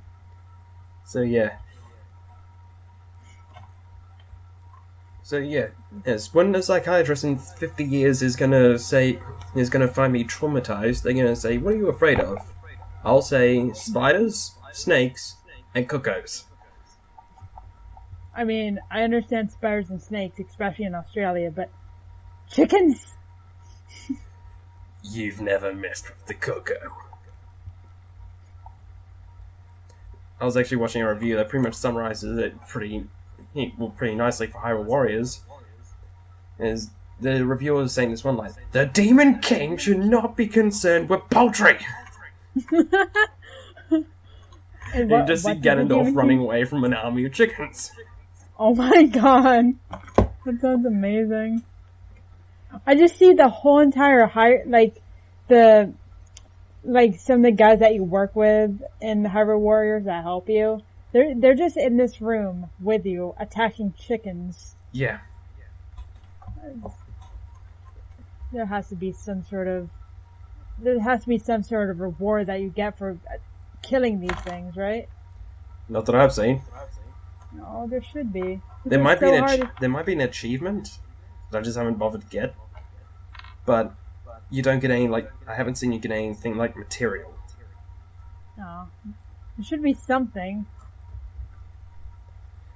Oh my god, wait, you kill them and yet they're still after you, and you can't kill the cuckoo. Yep, more will just keep coming. And coming. And coming. Can you beat a mission even though you have the cuckoo thing activated? Yes, I've done it before. There was this one time when I was in the Gerudo Desert. I was taking out Zant, and the cuckoo got hit by my 5-point counter, which is my strongest move, which activated the cuckoo horde. So I had to take down Girahim and Zant again, while avoiding chickens. And the golden chicken. And also their army. Because Zant and Girahim still have their army. This is amazing. If for the new Zelda, they have to add some sort of cuckoo thing. Oh, the cuckoo thing came from Zelda A Link to the Past, I think. That was when it was first introduced. Right. That just takes what happened in A Link to the Past and blows it up to the 100th degree. Yeah, I'm just saying for the new Zelda game, that's probably going beyond the NX at this point. Probably. Yeah. And then I mean, the new Zelda game looks really promising. From what little we've seen of it. Yeah. But I mean, all I can say is that it looks like it has an open world. Yeah. That kind of like sells it. Yeah. You know, the reason why Ocarina of Time was great is because of its open world. So, and thus everything else followed. While we're on the subject of Zelda, do we announce what we're going to be doing near the end of March, which is also when I'm going on my holiday, so that's going to be fun to organize around. Alright, Zelda Week. Yes. 5 games, 3 reviewers. A third writer is coming on to do their review of one of the games. And it is going to go, I'm going to be taking Zelda 1, Hyrule Warriors, and Skyward Sword. I'm going to be taking on Wind Waker. I guess that's the only one I really got. Unless you want to take on any more. I don't know. I mean, I have Awakening DX. Yeah, if you want to, go ahead. Yeah, I'm not sure if it fits the theme, though. I'll try my best. And who else? And the third one, which, if you've seen the site, you pretty much know it, CJ. She's going to be taking on Twilight Princess. Yes, and that's getting a rework. Yep. I don't know if she's playing I'm pretty sure she's playing the GameCube version. Right. But yeah. Twilight Princess on the Wii after you play GameCube is everything is flipped. That's how you fix your game, right? Yep. I've actually only played the Wii version, and I'm gonna get the HD version just because I want to see how the game is meant to be. Yeah. And also because of the fact that it's a lot easier to use items in the. It's probably going to be easier to use the items in the HD version. Wait, for the HD version, is that mainly what the GameCube was? From what I've seen, the base mode, so the normal adventure, is the GameCube map. Oh, and what's essentially basically hero mode or whatever it's called? Hero mode is the Wii map. Right. I'm kind of glad that they add a hero like a Master's Quest mode for Twilight Princess. As am I. And I heard they made the whole side quest with the bugs easier to do. Like they limited the amount of bugs that you have to get. I haven't seen that. I haven't really been paying attention to the changes. That's all I've seen really from trailers. Right. But from what I played, well, the last time I played Twilight Princess on the Wii, it was pretty easy to get all the bugs. Like I got them all very quickly. I'm not talking about that side quest bugs. I'm talking about like the shadow bugs or whatever. Those bugs. Yes, I've heard stories about those getting easier, which I'm all for because I still have horror stories about the ones that were in Zora's domain. I have not gone past that. Yay! I am still in the water dungeon. Yay, drowning. No, I've got the Zora tunic, so no drowning. Yay! But being stuck in the water is basically a drowning simulator. Yep. Wow, things with the water is like it's like normal, you're fine. Fire, you can manage. Water, you're God screwed. No. Yeah. Everything with water in game is like terrible. At least on the plus side, it's not as bad as Ice Level Syndrome. Best music in the game, worst possible controls in terms of platformers. I mean, ice is just frozen water, so I guess we're not that far off. Yeah. I mean, I was playing a lot of Paper Mario. The frozen level surprisingly doesn't have any ice physics, and still has the best music in the game. Yeah, because I absolutely hate ice physics. I really do need to play Paper Mario 1 though. I've never actually played it. I've been playing it. It's easier than I remember being. Well, you've become a better gamer since then. So. I mean, yeah, but I just think it's a little bit generous. I mean, I've been playing what is it, Mario and Luigi Superstar Saga a little bit, and I'm getting better at it since I've picked it up. That's another one I really need to get into, because I've only played one Mario and Luigi game, Yeah. Partners in Time. How is that? Not good in terms of the way the bosses are handled, but Right. I wanna try to make it a goal of mine just to get through all the Mario and Luigi games because I heard they were good. well, you've got 5 games, so it's pretty easy Yeah. in comparison to other franchises. Like what? Well, Zelda for one thing. True. Very true. Um. I will say, if people are at all curious, yes, there is one other Zelda game that is planned for being happening on the site, not for Zelda Week. That being A Link to the Past. The reason why is because there's a friend of mine who's an absolute huge Link to the Past fan, and I'm not doing it without them. Right. Is that going to be a vocal review? It's probably going to be a vocal review. I was actually going to do it with them. I was actually going to do Ocarina of Time with them as well, but scheduling issues, and they were sick at the time, so Ocarina of Time became a text review. But I'm not doing A Link to the Past without them. Do I? Oh yeah, I have like. Wait, what am I saying? I do have Link to the Past. It's somewhere with my where is it? What was it again? Super Nintendo. There we go. So, Yeah. A lot of people like that game. All right, here's a random question for you: 3D Zelda or top-down Zelda?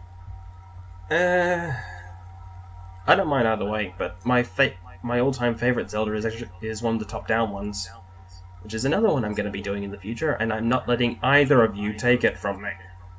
Which one? Spirit Tracks. Okay. Wait, Spirit Tracks wasn't top-down, was it? Yeah, it was. Oh, I remember now. Trains. I played that game a little bit, and then once I got to the ice level, I just basically said, I think I'm done playing with this. Yeah, I completed the whole thing. It's a fun one. It's got its problems, I openly admit that. Like, I'm not a fan of how long it takes to climb up the Tower of Spirits once you get to the 3rd or 4th chunk. Right. But it's still a lot of fun. I still enjoy it. I mean, I understand boats for Wind Waker, Spirit Tracks trains, and a Zelda trains? Trains? Chugga chugga choo choo, Thomas the Tank Engine trains? I don't know. I guess I was one of the people that I mean, driving the train was fun, I guess, but it's not really open world if you're on tracks, is it? No, it's not. Yeah. But, yeah, for just an easy, relaxing time, I enjoy it. Yeah. For some reason, I like if you, like, actively, like, slow down your train and like, pull the whistle because there's something on the tracks. I don't know why I found that fun. Yeah, I did as well. No, then you're piloting your train on the tracks ahead of you. You see them.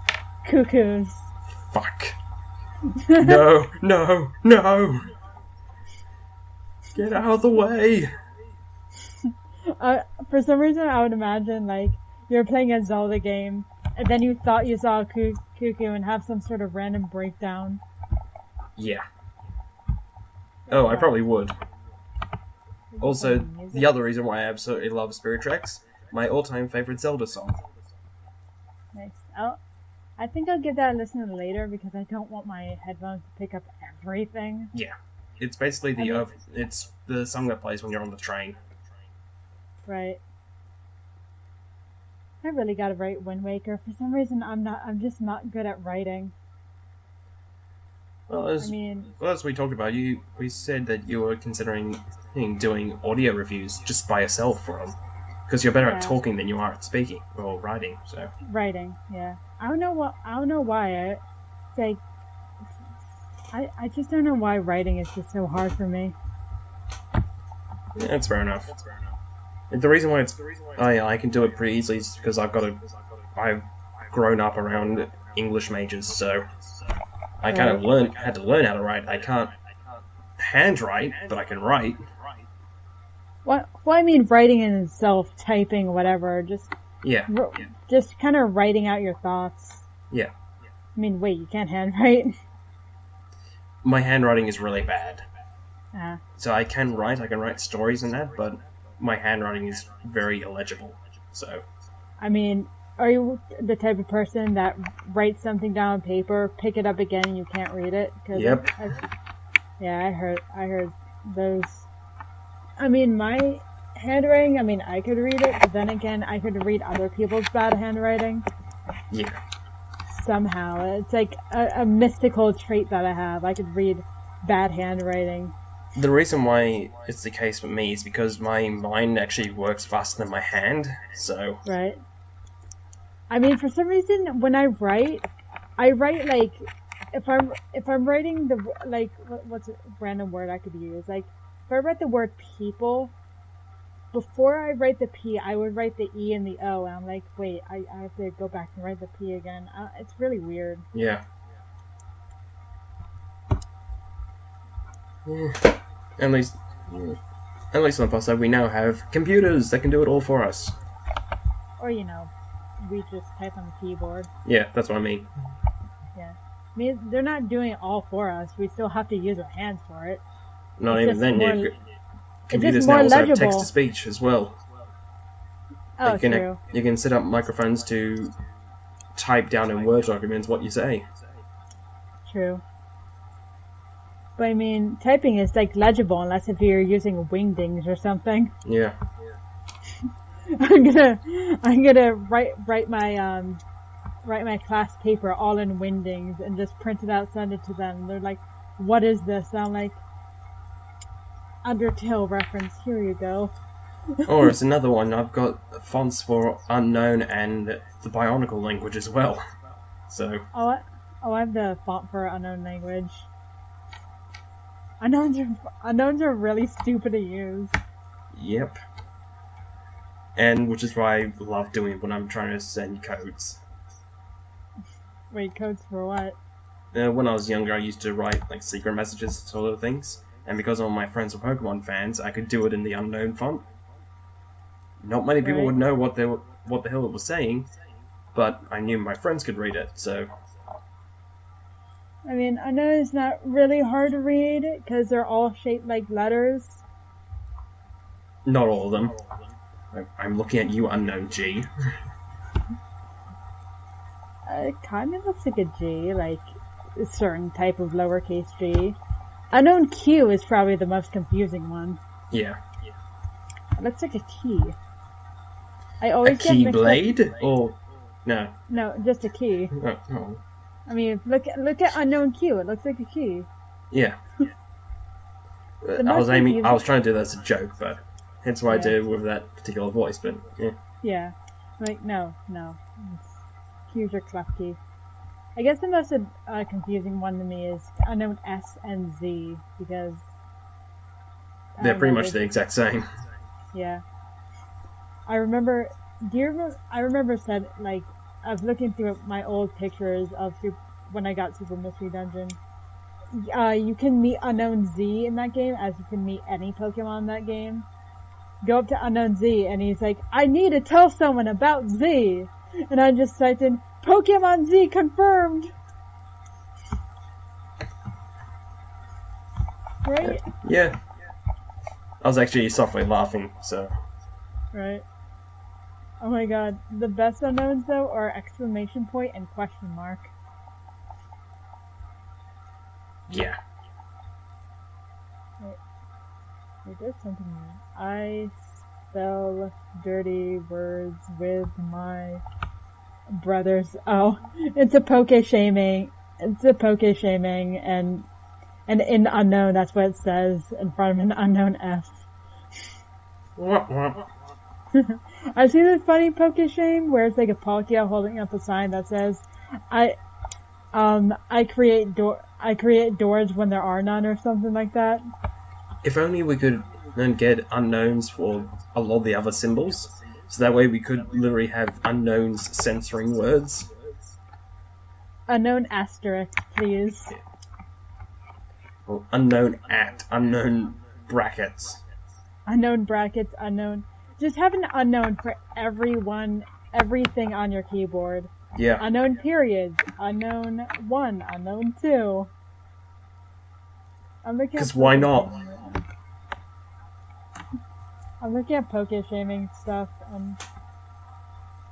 and they're pretty funny. Oh, the Palkia one says, I tear holes in space when I can't find a door. Yeah, that works. Oh, there's a drift loon that just says, this is the 5th king, this is the 5th kid I brought home.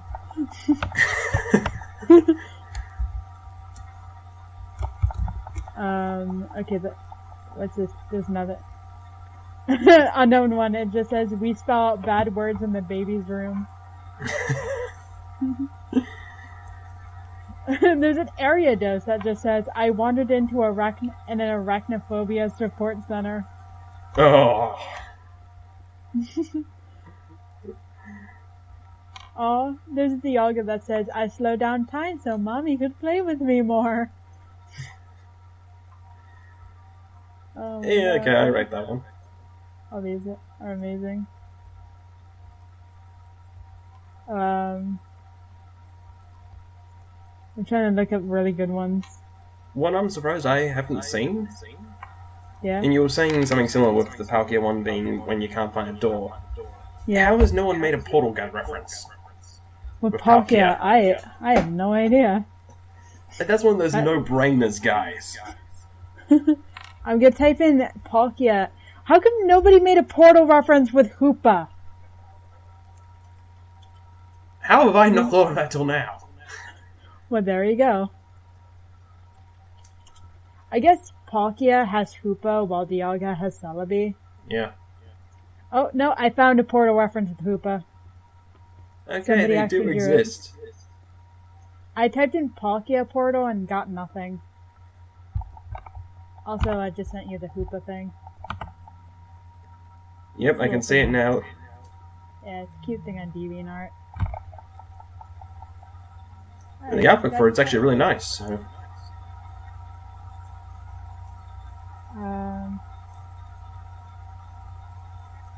Yeah, I just got a text and I'm ignoring it right now.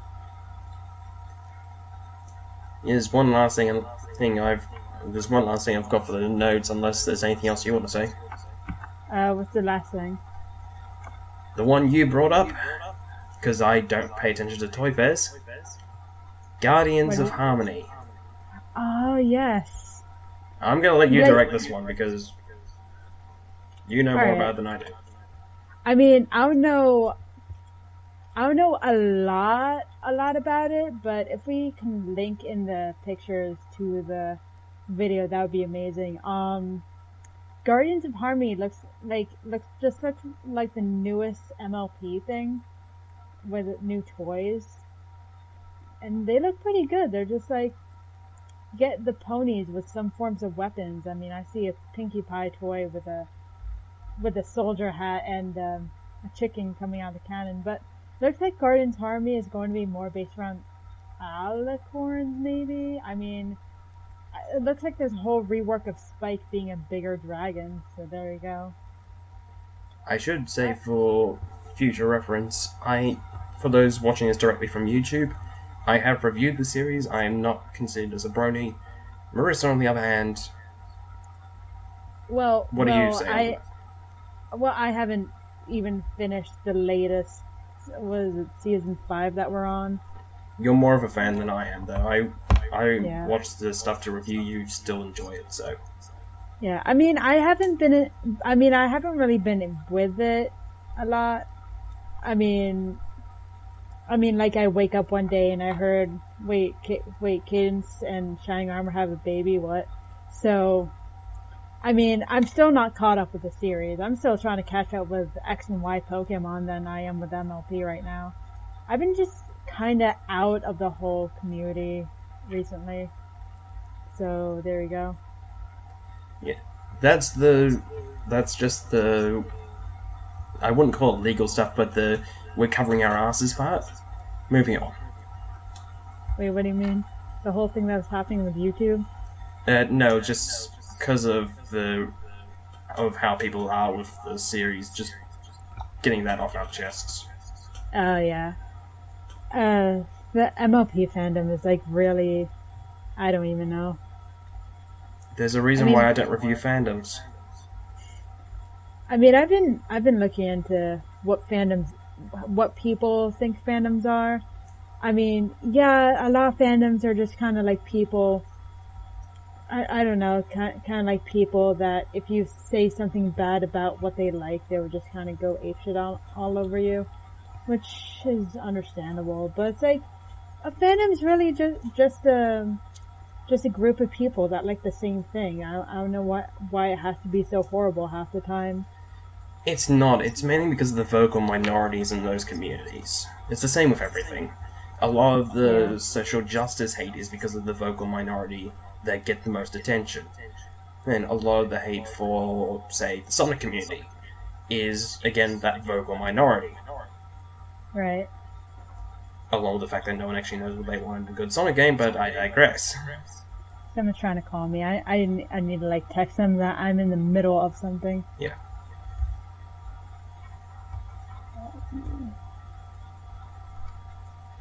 Sorry, it's like, I don't know why they choose now of all times to do it.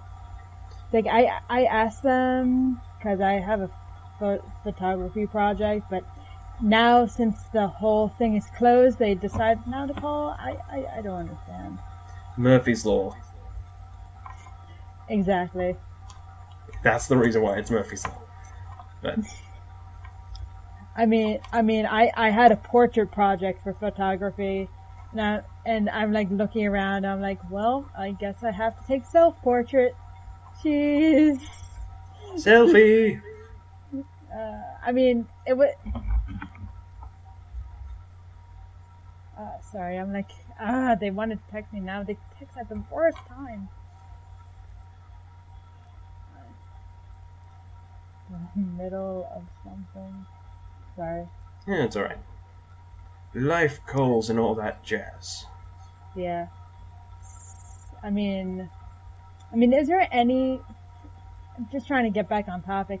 Is there any fandom that doesn't seem that bad? I don't look too deeply into it, so I don't have that much to say. A lot of the fan art community I enjoy seeing because I like seeing the creativity. I stay away from the darker ends of it, though, because I kind of like the purity of my childhood. I mean, obviously. I mean, even you say what is it? Like, fan arts are good. Fan arts are good and all. I like seeing fan art too, but it's like, what happened to Steven Universe what did I just say? Steven Universe community. Oh, kind of. that. You heard about that, yeah. Of course I heard about that. Yeah, get everyone that's listening up to speed. Basically, someone drew a fat character, Rose, skinny, and she basically was receiving death threats or something. She almost committed suicide. Yeah, but thankfully she didn't. Thankfully she didn't, and I'm glad she didn't. Yeah. But I mean, that's just kind of highlighting what's bad about fandoms. Yeah. Especially when you've got stuff intermingling. Like, Steven Universe tries to appeal to the social justice crowd, if that's the best way to put it. They try and make it that all the characters in it have unique characters, diverse characters, and all the stuff, which I'm all fine with. I don't have any problems with that. However, when you do that, you get the attention of that kind of crowd. And when that kind of crowd starts demanding things that are really petty, like sending death threats because someone drew a fat character skinny, that's just pathetic. Yeah. I mean, I'm all up for AU or whatever. I'm up all for AU. Draw however you want to draw your characters. I mean, that's why, sadly, that's kind of why Rule 34 exists. But that doesn't. But the main thing is that doesn't really affect the show itself. No. Draw whatever you want to draw. Yeah, exactly. Stupid as it might be. And again, like, it's fine with other artists' interpretations of them. So, and to put it in perspective, when they're drawing characters that are normally portrayed as thin as fatter characters, what's the difference? The difference is that they're fat. Well, It's basically in comparison. So, like, yeah. there was one I saw, I don't know how I managed to see, but there was this person who loved to take video game characters and draw them with realistic portrayals, but that's a really bad way of phrasing it. One of them was Riku from Final Fantasy X in X-2. What's the difference between drawing Riku fatter and drawing Rose Quartz slimmer? And what would be the difference of drawing? I forgot the rule number, but gender bent characters. Yeah, exactly. Yeah, same thing. What's the difference? Except if you're Adventure Time, then you actually take those characters and write a different story out of them. But that's Fiona and Cake. Yeah. And I didn't mind Fiona and Cake actually. They were pretty fun. Yeah, I heard stories about it, and I just say that. And there are times when I've seen the Steven Universe community get into the news for other reasons, some of them more funny. When the hotel one was out, someone actually found out that there's a hotel named, I think it's the Keystone Hotel? Yeah, Keystone Motel, actually. And a lot of Steven Universe fans started doing reviews of the real hotel with things from the show. Like, I hated the pool. There was no water in it at all. Some of the rooms felt like they were frozen. Things like that. At first, that's pretty funny. Yeah. I'm not going to deny, that's pretty funny. When everyone does it, that's a bit more of a problem, because it's a real place, it's a job, it's somewhere that has staff, and all those negative reviews are damaging its reputation. Once it got to that level, it wasn't that funny anymore, but at first, it was really kind of aggravating. amusing. It was really funny. Yeah. I mean, that's with literally any joke that you can throw out. Yeah. Like how the majority of MLP stuff uses meme type jokes, which get really old really, really fast. Yep. So there you go. But yeah, going back to Guardians of Harmony, you were the one who actually told me about this, because I don't pay that much attention to Toy Fair stuff. When I saw it, the only thing that keeps going to my mind when I think about it is that if this works, it is going to do a lot of wonders to the toy industry, because that's mixing the two gendered-based toy designs into one, which means you're getting more audiences, which is a good thing. Yeah. But at the same time, it's also very likely that it's going to bomb badly before it works brilliantly. Yeah. So. You're saying like they did it to do it for both genders, and then just got reminded of, hey, do you know which specific character from a specific show was directed at both genders? Guess who? It's Pikachu. Oh yeah. Yeah, Pikachu is cute and cuddly for girls, but really super powered and charged for boys. Yeah, exactly. So now, currently, we're celebrating Pokemon's 20th anniversary, so obviously it worked. Yeah, it worked, and the reason why I keep saying that it's to do with that is because Pikachu is an outlier. If you go into any toy store, you're going to see things that are specifically targeted to boys and things specifically targeted to girls. That's just how the business works. Pikachu does bridge the gap between both, but Pikachu is also for a series that's designed to bridge the gap between both. Yeah. I like it. I like it when they're not, like, today they're not really doing that. I mean, when MLP first started, it was, supposed to be mainly a girl show, but we all know how that turned out. Yeah. So again, like, I guess they're just really embracing their demographic.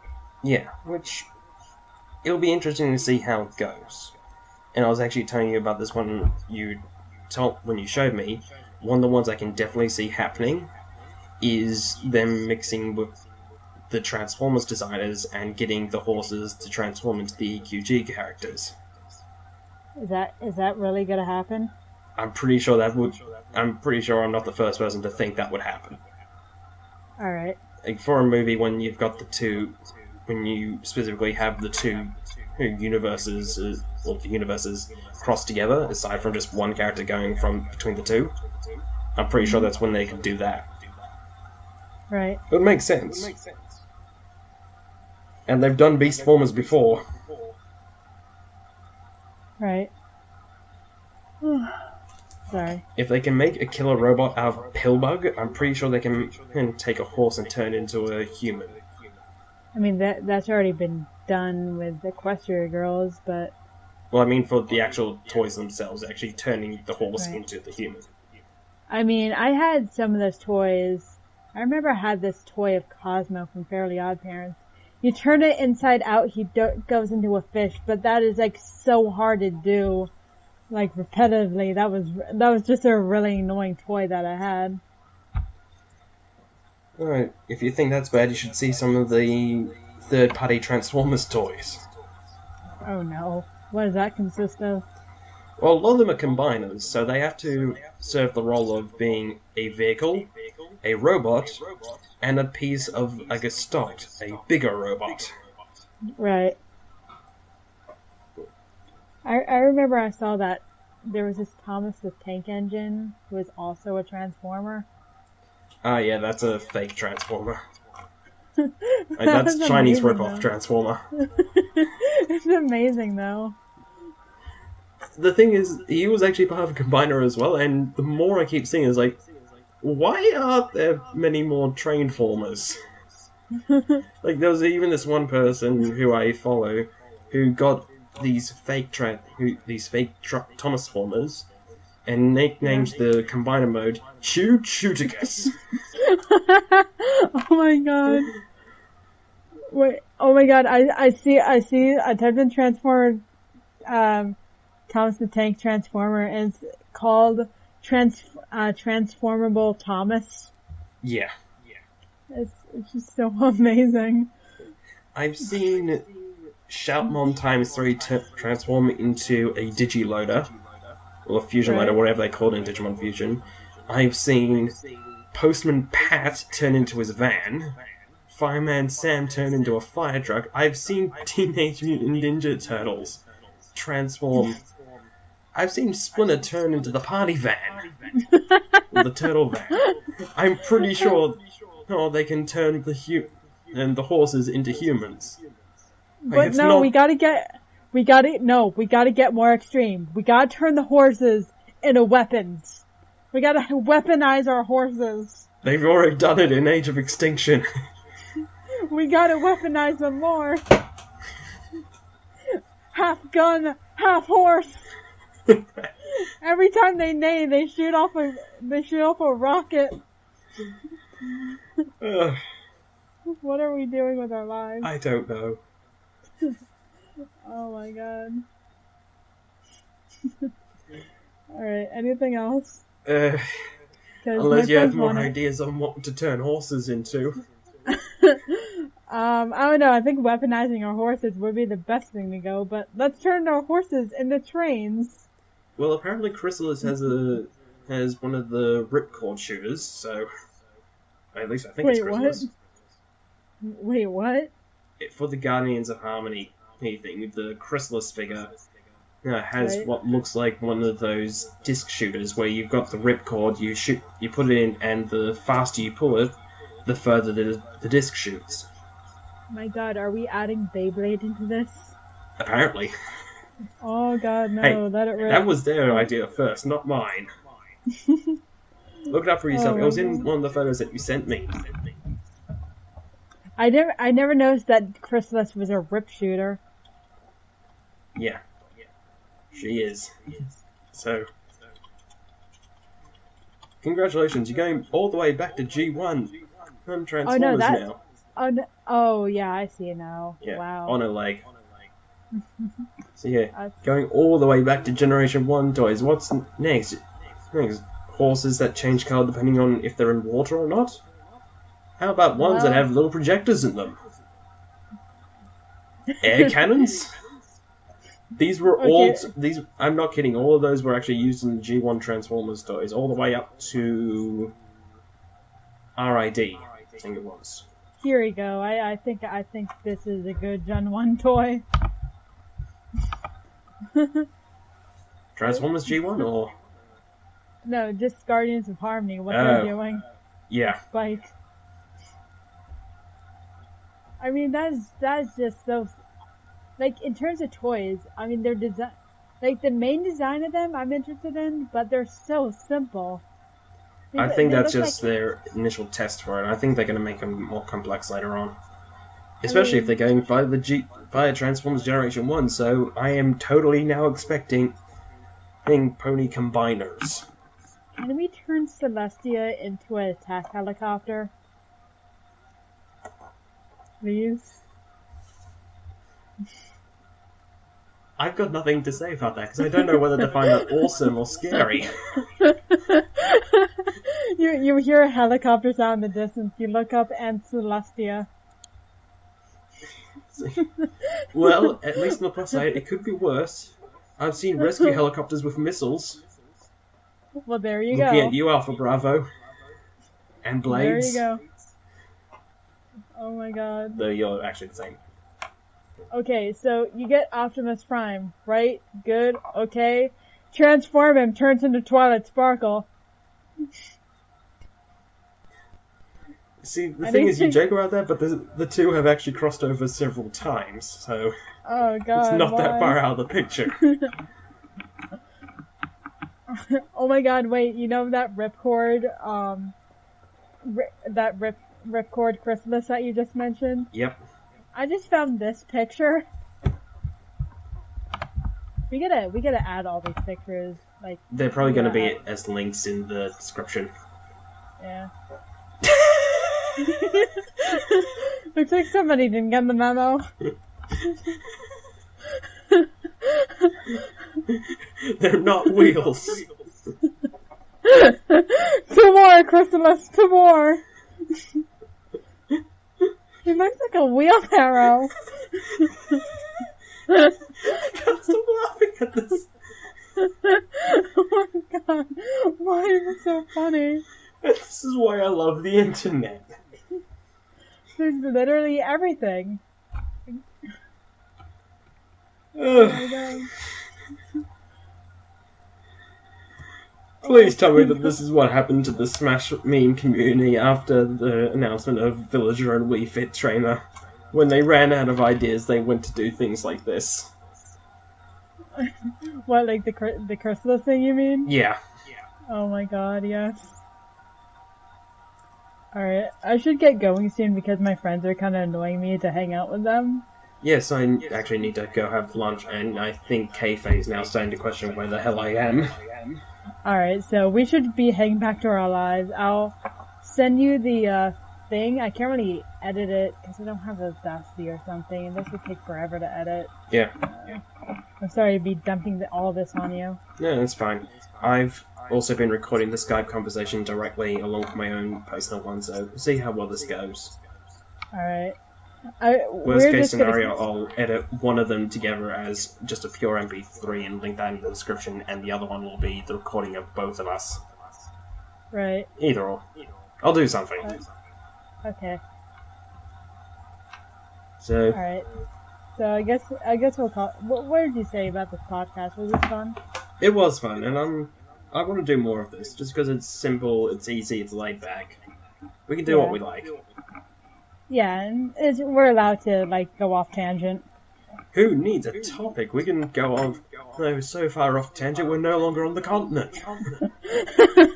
We're no longer on the planet. So yeah, I want to do more of these. You still interested? Yeah. I'm not sure about weekly, because usually this happens, like, all my friends are like, let's hang out. And I'm like, I have a thing to do. We'll see how it goes, especially because I'm going to be going on a holiday soon, so I'm not going to be around for a few weeks. So, probably. Because I'm definitely not taking my microphone mic stand with me to the holiday. Right. Where are you going on holiday again? Canberra for a family reunion. Oh, that sounds like fun. That's usually what I do. Like go down to like either Florida or Virginia to do family reunions. And this one That's is a always. whole family with people who I've never seen before. Oh, really? Do you have like cousins you barely ever see? Cousins I barely ever see, and cousins I didn't even know existed. Yeah, same with me, honestly. I mean, for a couple of days I say hi to my cousins, and then somebody mentions them. And like, who are they again? Yeah. Yeah. So, Not to say that they're bad or anything. I just never get a chance to speak with them. Yep. So, yeah, that was podcast 1. Podcast 0 is going to be going live next week and maybe also podcast 2. We'll see how it goes. But, Alright. see you next time for the Dark Knight on the review site. And, yeah, see you later. Alright, bye. I hope you enjoyed what you listened to. If you did, then please feel free to check out our website, mediaholicreviews.blogspot.com.au. On the website you can find links to all our other websites, such as our YouTube channel, Twitter accounts, Tumblr page, DeviantArt, and more.